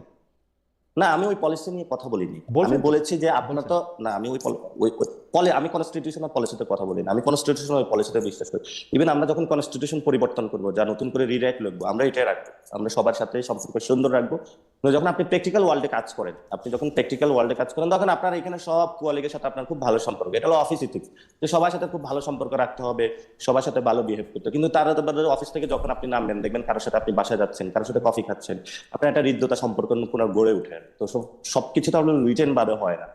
আমি এটা written আমি না, আমি এমন আমি আমি কতগুলো অবশ্য সম্পর্ক আমি অবশ্য দেখে আমার যাচ্ছে। আমি আপনি অবশ্য মনে হয় আমার আনসারটা পেয়েছেন, এতে আমি আরো আমি জানি না, মানে দিতে আমি পারবো না। আমি হয়তো আপনি তো আনসার দিলেনই, বেশ কয়েকবারই দিলেন, আমি বুঝতে পারি না, এটা আমার ব্যর্থতা। আমি প্রসঙ্গ মানে প্রসঙ্গ আমি কি আরেকবার চেষ্টা করবো নাকি এটা স্কিপ করবেন? না, চেষ্টা করলে করতে আপনি তো পারি। একই কথা বারবার বলতেছেন, তাহলে তা আমারই বোঝার মানে সীমাবদ্ধতা। আপনি তো একই কথা বারবার বলতেছেন, আপনি তো এক কথাই বলতেছেন। আমি প্রশ্নটাকে একটু আরেকটা জায়গায় আনি আর কি। সেইটা হইলো যে ভারত প্রসঙ্গে যেহেতু আপনি কথা বলতেছেন, আপনি গিলে খাওয়ার কথা বলতেছেন, আপনি 1971 সাল থেকে 2026 সাল আজ অব্দি আপনি ভারতের সাথে করা কোন চুক্তিগুলি খারাপ এবং কোন চুক্তিগুলি বাতিল হয়েছে সেইটার কথা কি আপনি বলতে পারবেন? আমি কনটেক্সটটা বলি। আসিফ মোহাম্মদ সজীব ভুঁইয়া উপদেষ্টা থাকাকালে একবার বললেন ভারতের সাথে 10টা চুক্তি আমরা বাতিল করছি। সেইটা পররাষ্ট্র উপদেষ্টা বললেন টাটারলি ফলস, ভারতের সাথে কোনো চুক্তি বাতিল হয় নাই, কোনো সরকারি কোনো চুক্তি আসলে ভারতের সঙ্গে বাতিল করে নাই, এখন পর্যন্ত করে নাই। ডক্টর মোহাম্মদ ইউনূস ক্ষমতায় আসার পরে যে আন্তর্জাতিক সিদ্ধান্তটা সবার আগে নিয়েছেন সেটা হচ্ছে আদানির টাকা পরিশোধ করা এবং ভারতের চুক্তিগুলিকে এজ ইট ইজ নিয়ে যাওয়া।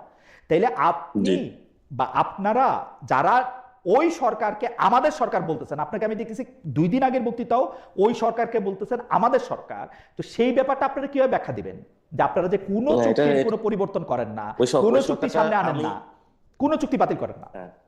ওই সরকারটা শুধু আপনি সবারই সরকার ছিল, সবাই ওটাতে হলো মেনে নিয়েছিল, কোনো দল নাই যে বাংলাদেশে মানে নাই, এবং সবাই ওই সময় খুব স্বতঃস্ফূর্ত ছিল।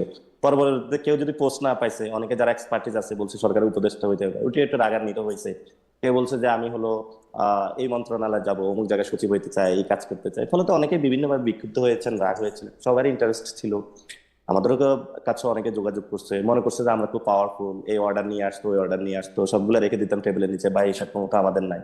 আমাদের সরকার বলতেছি গণঅভ্যুত্থান নামে একটা সরকার হয়েছিল, এই সরকার কিন্তু পুরো জনগণের সরকার। আমি যদি নিজেকে জনগণ চিন্তা করি সেই জায়গাটা আমি বলেছি, এটা নট দ্যাট এনসিপি সরকার। অনেকে পরে ওন করে নাই, আমাদের দায়বদ্ধতা ছিল ওন করেছি আমরা, কারণ আমরা কমিটমেন্ট থেকে লড়তে পারি নাই, সেই জন্য বলছে আমাদের সরকার। কিন্তু এটা তৌহিদ ভাই ভালো বলতে পারবে উনি কেন বাতিল করে নাই।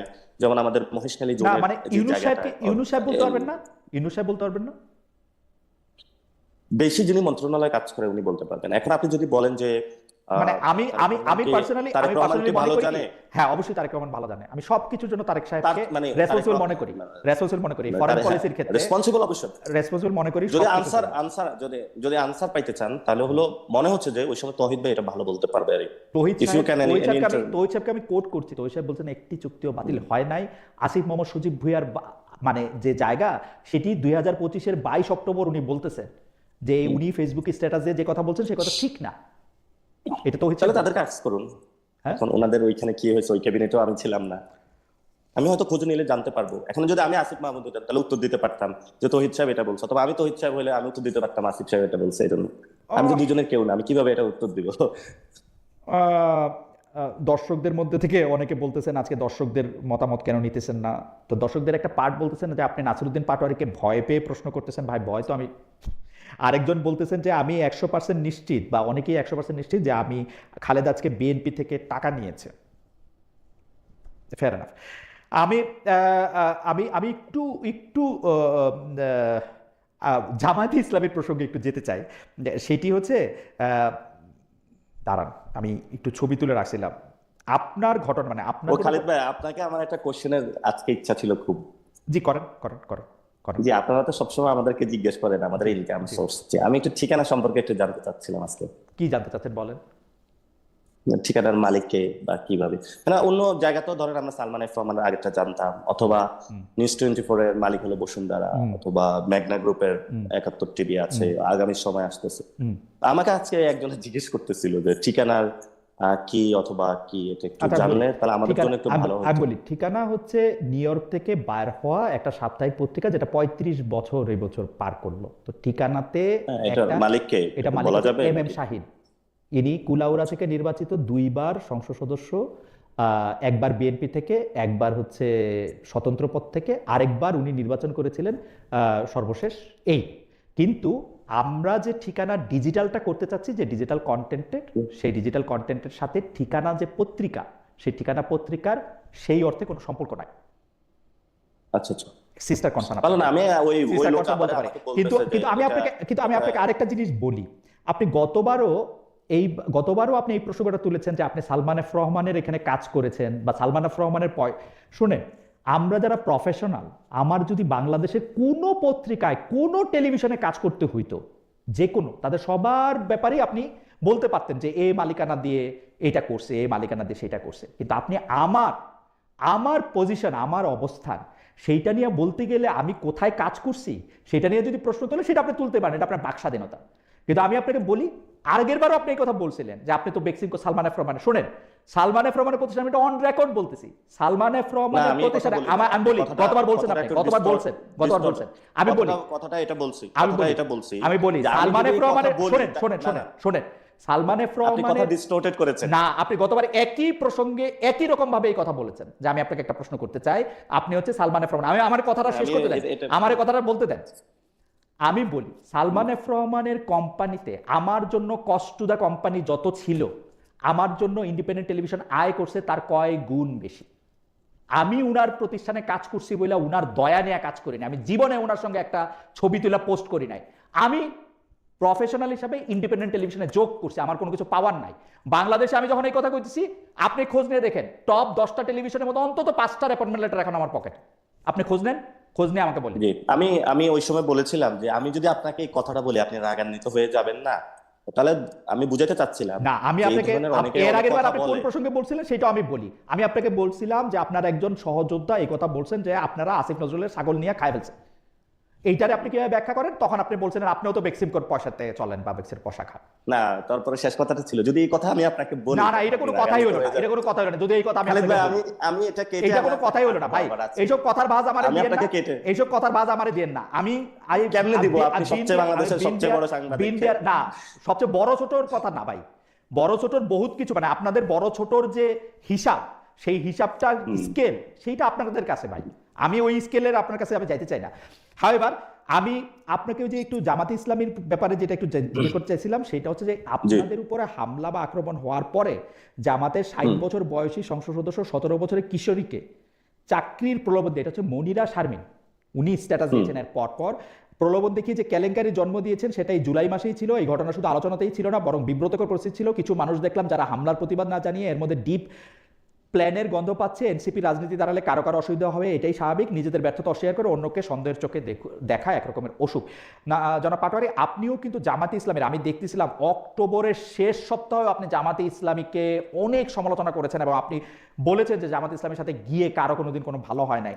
আপনি কি এখনো এই ব্যাপারটা মানে, এবং মনিরা শারমিন এটা সরাসরি বললেন, আমি দেখলাম টক শোতেও এনসিপির নেতারা অনেকেই জামাতের এই ভূমিকা নিয়ে অনেক কথা বলেছেন, স্পেশালি আপনাদের আক্রমণের পর অনেকে বলেছেন যে এই আক্রমণটা আপনাদের উপর হতে পারতেছে কারণ জামাতে ইসলামী হচ্ছে আপনাদের সাথে এই পদযাত্রাটা আপনাদেরকে একা করতে হচ্ছে। জুলাই পদযাত্রা তো সবার, তাহলে এই পদযাত্রায় তারাও অংশ নিচ্ছে না কেন? একটু যদি বলতেন, এটাই আমার আজকে শেষ প্রসঙ্গ বা শেষ প্রশ্ন। হ্যাঁ, শেষ প্রশ্নটা যেটা দেখেন, আমিও একটা সময়ে কিন্তু ছাত্র শিবিরের রাজনীতি করেছিলাম। মানে আমার যখন ছোটবেলা বই পড়ার ইচ্ছা হইতো তখন আমি বইগুলো পড়েছিলাম। পরবর্তীতে কিন্তু আমি আদর্শিকভাবে পরিবর্তন হয়েছে। This is not the right way. কারণ আমি সে সময় হলো অন্য কোনো সংগঠনের দাওয়াতই পাই নাই বা এঙ্গেজ হওয়ার সুযোগই পাই নাই, মাদ্রাসা পড়াশোনা করছিলাম। পরবর্তীতে যখন পরিবর্তনটা আসছে, আমি কিন্তু পরিবর্তনের জায়গাটা পরিবর্তন করছি না, আমি কিন্তু আজকে এনসিপি করতেছি। মানে আমি যদি ওই জায়গায় থাকতাম, লেয়ার বাই লেয়ার উঠলাম, তাহলে দেখা যাচ্ছে ওইখানে অনেক উপরে যাইতে পারতাম। সেটা আল্লাহ জানেন যে যাইতে পারতাম নাকি যেতাম, কিন্তু আমি আদর্শিকভাবে যেটা বাংলাদেশে বিশ্বাস করি সে জায়গাটা আপনারা এবং বাংলাদেশের মানুষ অনেকেই জানে। আমি ক্যাম্পাস জীবনে রাজনীতি করে এসেছি। আমার লাইন খুবই স্পষ্ট ছিল, আমি কোন রাজনীতি বেসিসে করতে চাই ওটা করতে চাই।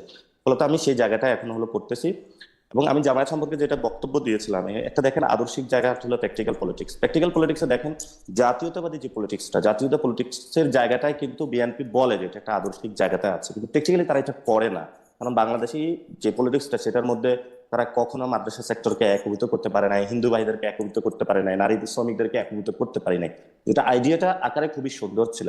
তো আপনি যদি একটা আইডিয়াকে আপনি চ্যালেঞ্জ করেন বা আইডিয়ার জায়গা হলে আপনি ক্রিটিক করেন, একটা হলো প্র্যাকটিক্যাল ফিল্ডে আপনার যে অবস্থা, এই অবস্থাটা আমরা পড়তে চাই না। আসলে এই অবস্থাটা চলে এসেছে, আমরা বাধ্য হয়ে এই অবস্থার মধ্যে পড়ে গিয়েছিলাম। আমরা বলেছিলাম বিএনপির সাথে যাওয়ার জন্য, কিন্তু বিএনপি তো সংস্কারের রাজি ছিল না। ফলত আমাদের সামনে কন্ডিশন ছিল যে সংস্কারে রাজি হবে আমরা তাদের সাথে যাব এবং এই নির্বাচন হলে আমরা অংশগ্রহণ করবো। সেই জায়গা থেকে এখন এসেছি।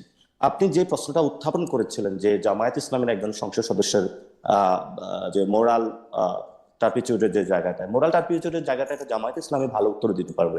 আমাদের কেউ যদি মোরাল টার্পিচিউডের জায়গাটা আমি উত্তর দিতে পারতাম, এবং আমি মনে করি যে মোরাল টার্পিচিউডের জায়গাটা যদি কেউ এই ধরনের ইসলামের কথা বলে এবং একটা সুন্দর শৃঙ্খল রাজনীতির কথা বলে তাদের যদি হয়, সেখানে অবশ্যই তাকে হলো স্যাক করা উচিত এবং তার রাজনীতির জায়গাটা থেকে তাকে সরিয়ে যারা ভালো মানুষ তাদেরকে নিয়ে আসা উচিত। এটা হলো ওই ক্ষেত্রে ঘটনার প্রেক্ষিতে হলো আমার বক্তব্য। ওকে, আমরা দর্শকদের কাছে প্রশ্ন করেছিলাম এমপিওভুক্ত শিক্ষকদের স্থানীয় সরকার নির্বাচনে অংশ নেওয়ার সুযোগ বহাল রাখার দাবি তুলেছে জামাত ইসলামী। প্রিয় দর্শক, এই অবস্থা সঠিক বলে মনে করেন কিনা? শতকরা 40% দর্শক মনে করেন যে এটি সঠিক, শতকরা 60% মনে করছেন যে না এটি সঠিক নয়। 11,000 ভোট দিয়েছেন। আমি দর্শকদের একটা প্রশ্ন আপনার জন্য নিব। দর্শকরা একটা প্রশ্ন আপনাকে অনেকবার করেছেন, সে প্রশ্নটা যদি একটু জি জি অবশ্যই। দর্শকদের প্রশ্নটা হচ্ছে যে আমেরিকান ডিল নিয়ে জনাব পাটোয়ারি সাহেবের অবস্থান, ওনার দলের অবস্থান, ওনার জোট প্রদানের অবস্থান স্পষ্ট করতে বলবেন প্লিজ। আমিও এই ডিলটার কথা বলতেছিলাম যে 9 তারিখে ডিলটা সাইন করা হয়েছে, 12 তারিখে ইলেকশন হওয়ার মাত্র 3 দিন। জি জি দেখেন, ওই ডিলটার মূল এজেন্সটা ছিল যেহেতু আমরা হলো ওইখানে এক্সপোর্ট করে থাকি, এবং যখন এক্সপোর্ট করে থাকি আমাদের লেটস সে 100 টাকার গুডস, তো ট্রাম্প সরকার বললো যে তুমি যেহেতু আমার কাছে বিক্রি করে থাকো যে র মেটেরিয়াল, সেটা যেহেতু চায়না অথবা অন্যান্য দেশ থেকে কালেক্ট করে থাকো, তুমি আমার থেকে এটা কালেক্ট করো। তো সেই জায়গাতে ঠিক আছে, তাহলে ওই জায়গাতে একটা ডিল হয়েছে। এবং পরবর্তীতে এটা কিন্তু আমাদের ফুল নলেজে কোনো কিছু আমাদের কাছে আসে নাই। ইদানিং আমাদের সাথে বিভিন্ন তাদের সাথে মিটিং হচ্ছে, কথা হচ্ছে, আমরাও তাদেরকে জানিয়েছিলাম যে আমরা এটা কনসিডারেশনে আছি, ভবিষ্যতে আমরাও দেখবো যদি সেখানে সংস্কার অথবা অনেক কোনো বিষয় থাকে, যদি বাংলাদেশের স্বার্থ সংশ্লিষ্ট থাকে তখন আমরা যে কোনো চুক্তিতে যাইতে পারি। বাংলাদেশের স্বার্থ সংশ্লিষ্ট বিরোধী আমরা চুক্তিটা কি আপনি করেছেন জনাব পাটোয়ারি? চুক্তিটা আপনি দেখার সুযোগ? আমি আমাকে যদি অনেস্টলি আমি ফুলটা পড়ার সুযোগ পাই নাই, তবে আমার কাছে পেপারটা এসেছে, আমি কিছুটা অংশ পড়েছিলাম। সেই জায়গাটা থেকে আমার মনে হয়েছে still we have to consider on that matter. Positively আরো আমাদের অ্যাফার্মেটিভলি অর নেগেটিভলি? এটা তো কিছু জিনিস ভালো আছে, যদি এটাতে একটা রিরাইটিং এর সুযোগ থাকে বা সেই জায়গায় আমরা আসতে পারি তাহলে বাংলাদেশও লাভবান হবে, তারও লাভবান হবে। কয়েকটা ক্লজ আছে যে এত পর্যন্ত এই ধরনের এই কন্ডিশনগুলো প্রবলেমেটিক, উইদাউট কন্ডিশনগুলি প্রবলেমেটিক। এটাকে আপনারা দলের মধ্যে আলোচনা করেছেন বা এটার মধ্যে আপনারা পজিশন নিচ্ছেন কিনা? আমরা আমরা আমরা আলোচনা করেছি, আমরা দলীয়ভাবে এখানে এখনো ক্লিয়ারের আমাদের সময় আসে নাই, কারণ স্টিল আলোচনা হলো অনগোয়িং সব দলের সাথে। আপনি দেখেছেন চুক্তিটা ওয়েবসাইটে দেখা যাচ্ছে ফেব্রুয়ারি মাসের শেষ থেকে, মানে আপনারা সময় পাচ্ছেন না চুক্তিটা দেখা। না, ওই সময় ফেব্রুয়ারি তো মাসের শেষ চুক্তিটা থেকে হয়েছিল। না না ফেব্রুয়ারি ওই মাসের সময় শেষ থেকে অ্যাভেলেবেল চুক্তিটা আর কি ওয়েবসাইটে বা না, ফেব্রুয়ারি মাস থেকে যখন অ্যাভেলেবল, ওই সময় যখন চুক্তিটা করা হয়েছিল আমাদেরকে ওই চুক্তি সম্পর্কে জানানো হয়নি, অ্যাভেলেবেল এটা ক্লিয়ার করা মানে হয়েছে। মানে আপনারা নিজেরাও একটু দেখতে পারতেন তো ইচ্ছা করলে। হ্যাঁ আমরা হ্যাঁ, আপনারা যখন বলেছেন আমাদেরকে দেখার জন্য, ওই সময় আলোচনাটা বেশি ছিল যে পোর্টে ডিপি ওয়ার্ল্ড বা অন্যান্য যে কাজ আছে সেখানে দেখা গেছে অনেক কিছু প্রবলেমেটিক কাজ হচ্ছে। তো এখানে আমরা ডিরেক্টলি যখন এটা কনসিডার নেন, সেই পক্ষটা আমাদের সাথে আলোচনার সুযোগ আসে নাই, সরকার ডিরেক্টলি করেছে। পরে ছাত্ররা যখন মাঠ থেকে একটু দুর্বল হয়ে গিয়েছে, পরে সরকারের যারা ছিলেন তারাও নিজেরা আমাদেরকে জানানোর মনে করেন নাই। আমরা পরবর্তীতে এগুলো নিয়ে কথা বলেছি, সেই চুক্তিটা এটা কি, আপনারা কতটুকু যাচ্ছেন, সেটা কিন্তু ফুল ফাইনালাইজেশন অথবা এখন যে বিরোধিতার জায়গা আসছে তারাও বাংলাদেশে আসা শুরু করেছে, কনসিডারেশনের সুযোগ আছে। এবং আমরা যে ওইভাবে আছে ওইটা তো আমরা বলছি কন্ডিশন গুলো প্রবলেমেটিক, এবং আমরা দলীয়ভাবে সেই বিষয়গুলো স্পষ্ট করেছি, ভবিষ্যতে আরো করব। আমরা বাংলাদেশের স্বার্থের বিরোধী, অনেকে বলা হয়ে থাকে যে তেল বিক্রি করে দিচ্ছে আমেরিকার কাছে। কেন ভাই, আমি আমি চায়নার কাছেও বিক্রি করতে চাই না, ইন্ডিয়ার কাছেও বিক্রি করতে চাই না, কোনো দেশের কাছেও বিক্রি করতে চাই না। এনসিপি অ্যাটলিস্ট এই জায়গাটা আমেরিকার কাছেও আমরা আমেরিকার কাছে বিক্রি হয়েছে কিনা সেটা একটু দেখতে কি ইচ্ছা করে? না, তাও না। আমেরিকার আমি তো বললাম আমি পড়েছি, সেখানে কন্ডিশন গুলো আমাদের পছন্দ হয় নাই। সেখানে যদি করেছে সেখানে তারেক রহমান জানে ভালো, কারণ ওনার ক্যাবিনেটে পররাষ্ট্র মিনিস্টার যিনি চুক্তিটা আছেন, ডক্টর মোহাম্মদ ইউনূস সরকার করেছে। সেখানে ফরেন মিনিস্টার তো এখন হয়েছে। মানে আপনাদের সরকার করেছে, সেজন্য আমি সেখানে আমি তো বলেছিলাম, সেখানে ওয়াহিদ ভাই ছিল, আরো অনেকেই ছিল। ওই অফিসগুলো তো বিএনপির বেশি অ্যাক্সেস ছিল। তারপরে আপনার আসাদ ভাইয়ের অফিসে বিএনপির বেশি অ্যাক্সেস ছিল না, আপনার আসিফ নজরুল স্যারের বেশি দেখা গেছে, ফখরুল ভাইয়ের বেশি অ্যাক্সেস ছিল। আমি কিন্তু আপনার সাথে খানিকটা একমত। এটা আমাকে প্রথম বললো কে ভুলে গেলাম, কিন্তু এটা বলছে যে এই বিএনপি সরকার একদমই ডক্টর মোহাম্মদ ইউনূস সরকারের এক্সটেনশন। ডক্টর মোহাম্মদ ইউনূস সরকার যা যা কিছু করছে এই বিএনপি সরকার সেইগুলিরই এক্সটেন্ডেড ভার্সন করতেছে। এবং এনসিপি জামায়াতও, উনি বলছেন এনসিপি জামায়াতও এই যে পুরা প্লটটা, এই প্লটটার একটা পার্ট।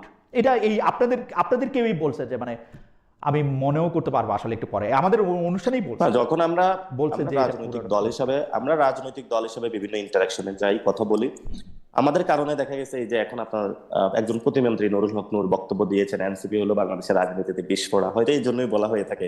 আমরা অনেক বিষয় নিয়ে কনসার্ন তুলেছি বাংলাদেশের পক্ষের মানুষের। এটা আমরা যতদিন, এখন তো আমি এটা বলে প্রমাণ করতে পারবো না, যতটুকু অ্যাকশনেবল কাজে আমরা প্রমাণ করতে পারবো তখন দেশবাসীর সামনে আরো স্পষ্ট হবে। আমরা বিস্ফোরা না, আমরা তাদের জন্য বিস্ফোরা, কিন্তু বাংলাদেশের মানুষের জন্য ভালো। ওই বিস্ফোরাগুলোকে আমরা একটু সাইজ করি।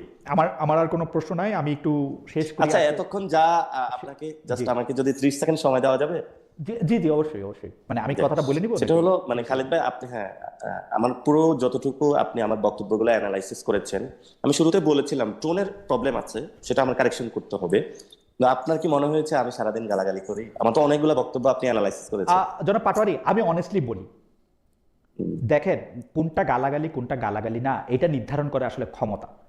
আজকের যে বিএনপি আপনাকে গালাগালির কথা বলে বা আপনার দলের উপর আক্রমণ শানাচ্ছে, গত 17 বছর উনারা রাষ্ট্রীয় প্রধান থেকে শুরু করে সরকার প্রধান, তারপর হচ্ছে সংসদে এমন কোনো জায়গা নাই যে বিএনপিকে দুইটা কুৎসিত গালি না দেওয়া হইতো।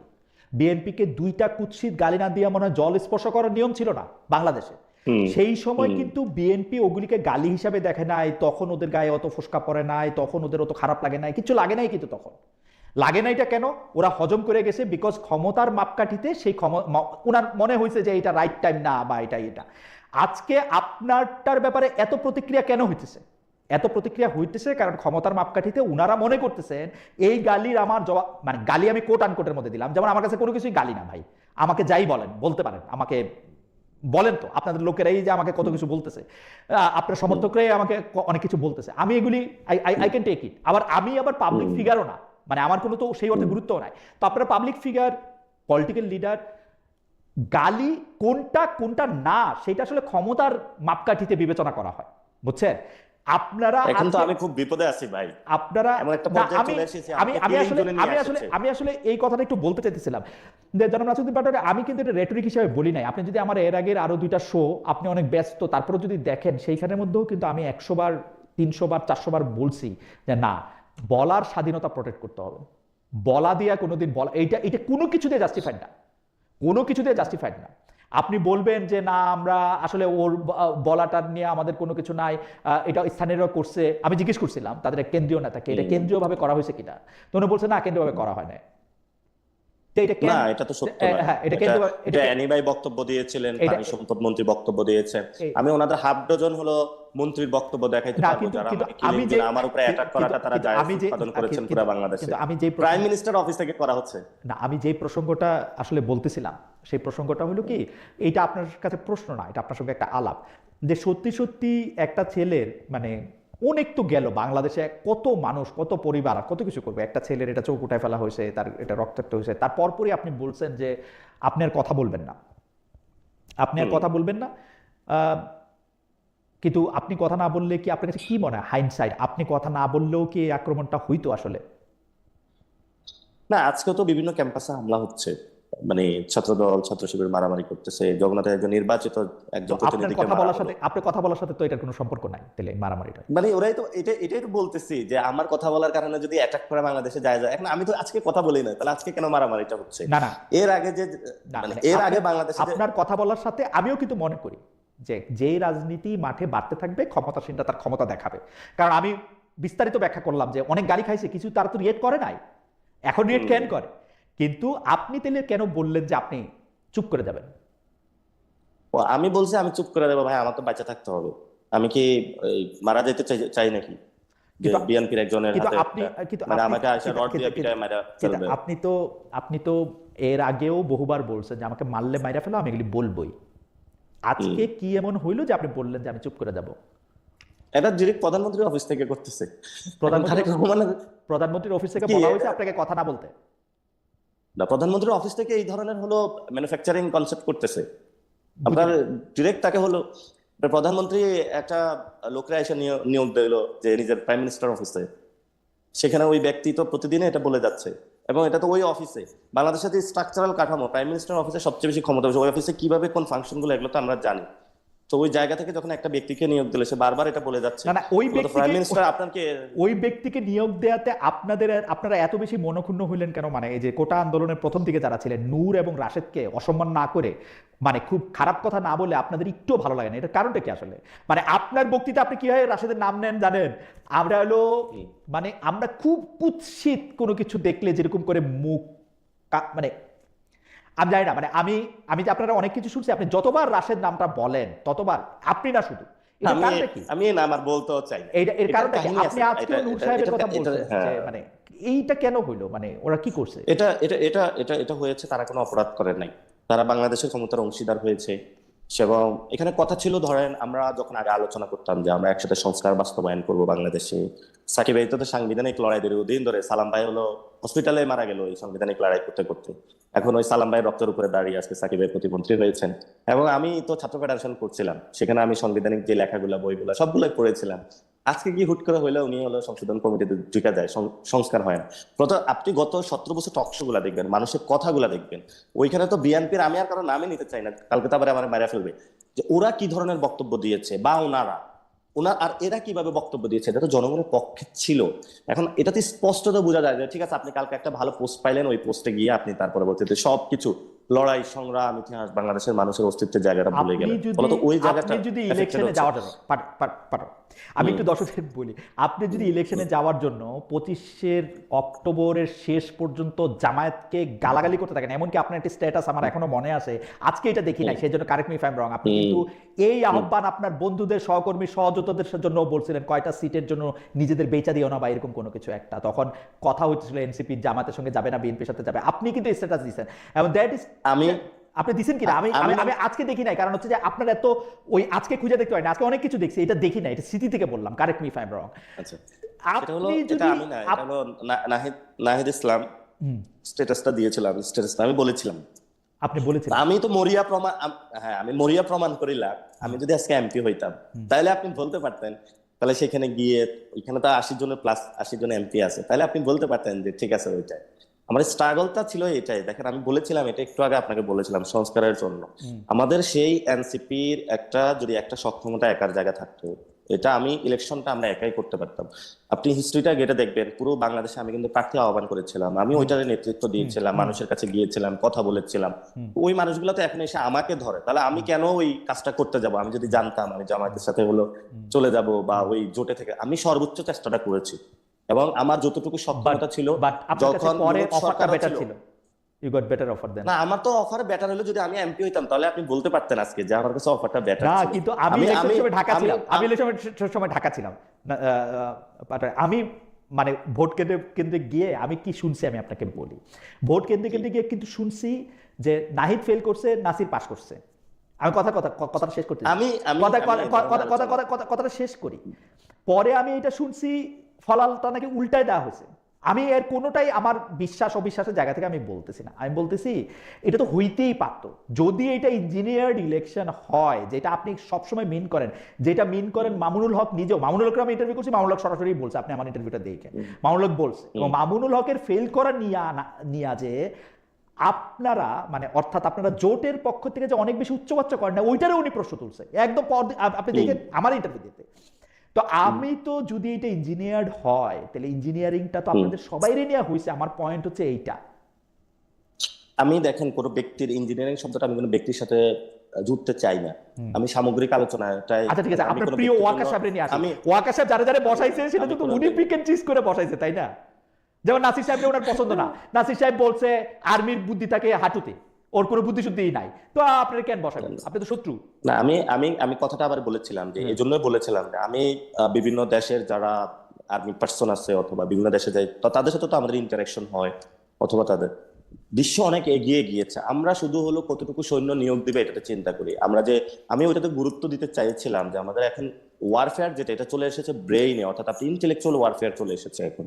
এখন তো আপনি কারো জায়গায় কিভাবে ধাক্কা দিয়ে সীমান্ত রক্ষা করবেন এটা আপনি পারবেন না কিভাবে। তো আমি ওই জায়গাটায় মানে গুরুত্ব দিতে চেয়েছিলাম, মানে নিজেদের আর্মিরে কাবু করে আইয়ুব খানের মতো এত বড় বীর নিজের দেশটাই দখল করে বসে রয়েছে ওরকো, মানে নিজেদের আর্মিরে আপনি মেন্টাল ওয়ারে হারা দিতে চাইছেন। মেন্টাল ওয়ার আমি তাদেরকে বলছি ওই জায়গাটা যাওয়ার জন্য। আবার তো কথাটা আমি বলতেছি যে বাংলাদেশের যে ইনফ্রাস্ট্রাকচার আছে, আমাদের মিলিটারি যে ইনফ্রাস্ট্রাকচার, এটাকে ইন্টেলিজেন্ট ওয়েতে এটাকে আরো বেটার করা। আচ্ছা ঠিক আছে, আমরা একটা ছোট রাষ্ট্রের সাথে পারবো না, আমাদের যে অবস্থা এখন বর্তমানে আছে, আমাদের যারা আমাদের মোটিভেটেড ডেডিকেটেড একটা প্রফেশনাল ফোর্সকে আপনি বলবেন তাদের বুদ্ধি হাঁটুর মধ্যে। বাংলাদেশের ইলেকশনের মধ্যে প্রফেশনাল ফোর্সের সবাইকে বলি না, বাংলাদেশের প্রফেশনাল ফোর্সের সবাইকে বলি না, বাংলাদেশে অনেক আছে। আমি আপনার বক্তব্যটা শুনছি জনাব পাটোয়ারি, আমি আপনার বক্তব্যটা শুনছি। আপনি তাহলে আমি আজকে একটু কারেকশন করে দিলাম, আমি কারেকশনটা আজকে আপনার এটার মাধ্যমে কারেকশনটা করে দিলাম। এটাও কারেকশন করে দিলাম। সাথে সাথে হলো আমারও যদি কেউ টোনে আপনারা মনে হয়, যেমন সিনিয়র যারা আমাকে বললে তুমি কেমনে এটা বলে ফেলো এরকম, এটা আমি বললাম যে বললে কি হয়েছে, যে কোথাও যে চুরি হয়ে গেছে সবাই চিল্লাচ্ছে কে চুরিটা করছে, কে দুর্নীতি করছে, ওটার নাম বলেন না কেন আপনারা? তো বললে তো বা একটু পরে মাইর খেতে হবে। আমি বলে দিলাম তো না, এটা বলাটা তোমার বেয়াদবি। আমিও চিন্তা করছি ঠিক আছে, আমার কাছে মনে হয় টোন পরিবর্তন, আমার কাছে মনে হয় না, টোন না যারা পাটোয়ারি, আমি 28 বছর ধরে সাংবাদিকতা করি, শব্দ নিয়ে আমার কারবার, এটা টোন না। আপনি যেসব কথাগুলি বলেন, এই যে দেখেন আমি নিজের হাতে এটা লিখছি, আমাকে এআই দিয়ে আমি কিন্তু আপনার পুরো কথা আপনি নিতে পারতাম, কিন্তু আমি এটা নিজের হাতে লিখছি, আপনি এটা কি বলেন, আমি শব্দগুলি নিয়ে আবার পড়ছি আপনাকে না শুনে। This is not the tone. আপনি স্পেসিফিকলি যেটা মিন করতে চান, যেটা বলতে চান, সেটাই আপনি বলছেন, এটা টোনের কোনো ব্যাপার না। কিন্তু আমার কাছে মনে হয়, আমি এটা একটু আলাপ প্রসঙ্গে একটু জিজ্ঞেস করি যে এনসিপিতে আপনার এই বলা এবং বলার একটা পিকে যাওয়াটা, এইটা কতটা মানে আপনি কতটা জনপ্রিয় হইলেন, আপনি আরো কত মানে আপনাকে লোকে ফলো করে, বা তরুণ যারা এনসিপি নেতৃবৃন্দ আছে তারাও আপনাকে আসলে খুব ফলো করতেছে কিনা, আপনাদের যারা সিনিয়র নেতা, মানে আপনার থেকে সিনিয়র নেতা তো অল্প কয়েকজনই, 2-3 জন 4 জন, তারা আপনাকে খুব প্রশংসা করে কিনা, বাহ ভালো বলছেন নাসির ভাই, বা ভালো বলছে, আমি জানি এরা বেশিরভাগই আপনাকে ভাই বলেন, যে এইটা আপনাকে বলেন কিনা, মানে ব্যাপারটা কিরকম, মানে এনসিপিতে আপনি অনেক সাবাসী পান কিনা? অনেক ভালো না, এনসিপিতে এজ এ পলিটিক্যাল পার্টি হিসাবে এবং আমি পলিটিক্যাল পার্টির অংশ হিসাবে, আমরা তো এই ধরনের টোনে সাধারণত এনসিপিও এন্ডোর্স করে না। এবং আমি যখন বলি তখন আমি একটু প্রবলেমে পড়ে যাই, ইফ ইন কেস আমি যদি এনসিপির বাইরে হইতাম তাহলে দেখা গেছে এই তাদের প্রবলেম হইতো না, অথবা আমি যদি এনসিপির মতন বলতে পারতাম তাহলে ভালো হইতো। আমিও সেটা চর্চা করার চেষ্টা করবো, যাতে হলো এনসিপির যে রাজনৈতিক পরিমণ্ডলের যে প্রত্যেকটা জায়গায় আছে ওইটাতে বলার জন্য। আমি কমিউনিকেশনের একজন ছাত্র হিসেবে মনে করি আপনি এনসিপির জন্য অনেক বেশি মাইলেজ দিছেন আসলে। মানে আমরা মুখে এইটা বলি বটে, আমার এই না আমি হ্যাঁ, মুখে আজকে আমি আজকে মুখে এইটা বলি বটে যে না ওই আজকে ওরকম আজকে যেটা আজকে আপনার বিহারে যেটা হয়েছে, প্রশান্ত কিশোরের দেখেন যে উনি আমার ওয়ান কাইন্ড অফ একটু গুরু টাইপের, বেশি পড়াশোনা করি ওনাকে। প্রশান্ত কিশোর আজকে জিতছে, খুব ভালো লাগছে, সে পার্টি গঠন করছে।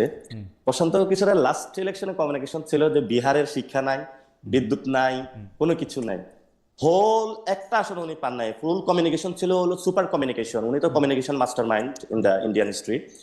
কিন্তু এইবার ইলেকশন উনি কমিউনিকেশন চেঞ্জ করছে যে বিজেপি ঠেকাও, এবং সেখানে হলো যেই যে আসনটা এটা ছিল বিজেপির যিনি প্রেসিডেন্ট হয়েছিলেন নীতির আসন ছিল, এবং 36 বছর নাকি তারা নাকি 26 বছর এই আসনটা তাদের ছিল। তারা বলছে এটার কলা গাছ দাঁড়াইলো তারা জিতবে, এবং মিষ্টি টিষ্টি সবকিছু অর্ডার করে দিছে। কিন্তু আনফরচুনেটলি সেখানে উনি যখন এবার ক্যাম্পেইন দিয়েছিলেন যে বিজেপি ঠেকাও, তখন এটাতে উনি ভালো সাকসেসফুল নিয়েছেন। আমি ইলেকশনের সময় এই ধরনের কমিউনিকেশন করেছিলাম, আমি 4টা জিনিসের কমিউনিকেশন করেছিলাম: চাঁদাবাজি, সন্ত্রাস, দখলদারিত্ব, দুর্নীতি। সো চাঁদাবাজিটা অলরেডি মানুষের ঘরে ঘরে প্রুফ করেছে যে তারা চাঁদাবাজি করে, এখন সন্ত্রাসের রাজত্ব চলতেছে, সামনে দখলদারিও আসবে। এরপরে তারেক রহমান যখন আরো একটু সরকারের একটু ম্যাচিউরড লেভেলে হবে, বড় বড় মেগা প্রজেক্টে দুর্নীতি করবে, after the final that the fall of Tarique Rahman, এই 4টা জিনিস যখন মানে পিপল নিজেদের শরীরে লাগবে। তো আমি কিন্তু এটা 6 মান্থ অথবা আপনার আরো ইলেকশনের আগে এটা কমিউনিকেশন করে দিয়েছিলাম, ফুল মানে 11 দলীয় কিন্তু আমার কাছে কমিউনিকেশন কিন্তু আমার আমি কাছে জেনেছি। হ্যাঁ, আমি আপনার সাথে এখন আমার কাছে মনে হয় যে আপনি যেভাবে যেগুলি বলতেছেন সেটাতে সবচেয়ে বেশি বেনিফিটেড হচ্ছে এনসিপি আলোচনায় থাকতেছে, এনসিপি মাইলেজ পাচ্ছে, এনসিপি গুরুত্ব পাচ্ছে, মিডিয়াতে আপনাদের উপস্থিতি খুব সরব বোঝা যাচ্ছে। সুতরাং আমি আপনাকে বলবো আপনি থাইমেন না, আপনি চালায় যান, আপনার যেইটা যখন বলতে ইচ্ছা করে এটা আপনি বলেন। এই রাষ্ট্র যদি আপনাকে নিরাপত্তা না দিতে পারে, এই রাষ্ট্র যদি আপনাকে নিরাপত্তা না দিতে পারে, তাহলে আপনার নিরাপত্তা আপনি নিশ্চিত করুন যে কিভাবে নিরাপদ থেকে এই আপনার এই কথা চালায় যাওয়া যায়। এবং আমরাও চেষ্টা করবো যাতে আপনার বলার জন্য, আপনার যা খুশি তাই বলার জন্য, তবে আপনি যা বলবেন আমি আশা করব যে এটা তথ্য দিয়ে আপনি এটা করবোরেট করবেন, আপনার হ্যাঁ, দলও এটা আমার cover দুইটা জিনিস ডেভেলপ করতে হবে। একটা হলো তথ্য দিয়ে আরেকটু কনস্ট্রাকটিভ, হ্যাঁ তথ্য দিয়ে কনস্ট্রাকটিভ ওয়েতে, এখন আরেকটু ডিপ্লোম্যাটিক ওয়েতে বলতে হবে। আমি একটু সহজ সরল তো যা আসে তা বলে দিই। আমার কাছে এটা মনে হয় এটা এটা আমার এটা কাছে এটা মনে ভাই হয় যে- আপনাকে বলি যে ওই সংস্কার কমিশনে ভিতরে অনেক সিনিয়র রাজনীতিবিদ যারা এখন বড় বড় মন্ত্রী, বাইরে যে মানে কনফারেন্স যখন করলো, প্রেস ব্রিফিং, তখন একভাবে বললো, তো ভিতরে একভাবে বললো। পরে আমি ভাইকে বললাম, ভাই আপনি এটা করলেন কেন? দ্রুত রাজনীতিটা শেখার চেষ্টা করো, ভিতরে যা বাইরে তা বলবা না, বাইরে যা ভিতরে তা বলবা না। তো আমি ওই সময় এটা ফলো করি না, আমি এখন অবশ্য মনে হচ্ছে যে এটা আমি follow অবশ্য করা লাগবে।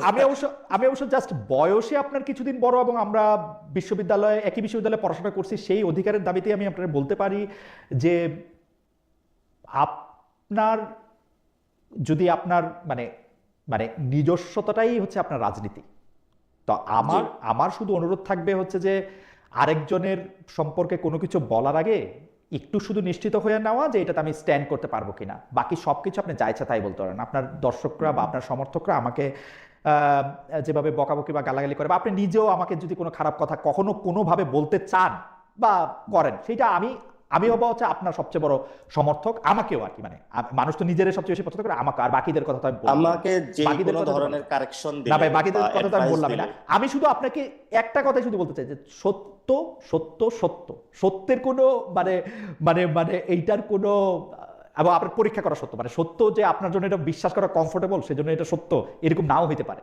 আপনার বিশ্বাসের বাইরেও আসলে সত্য থাকে। হাওয়েভার আপনার সাথে কথা বলা সবসময় আনন্দদায়ক জনাব নাসিরউদ্দিন পাটোয়ারী।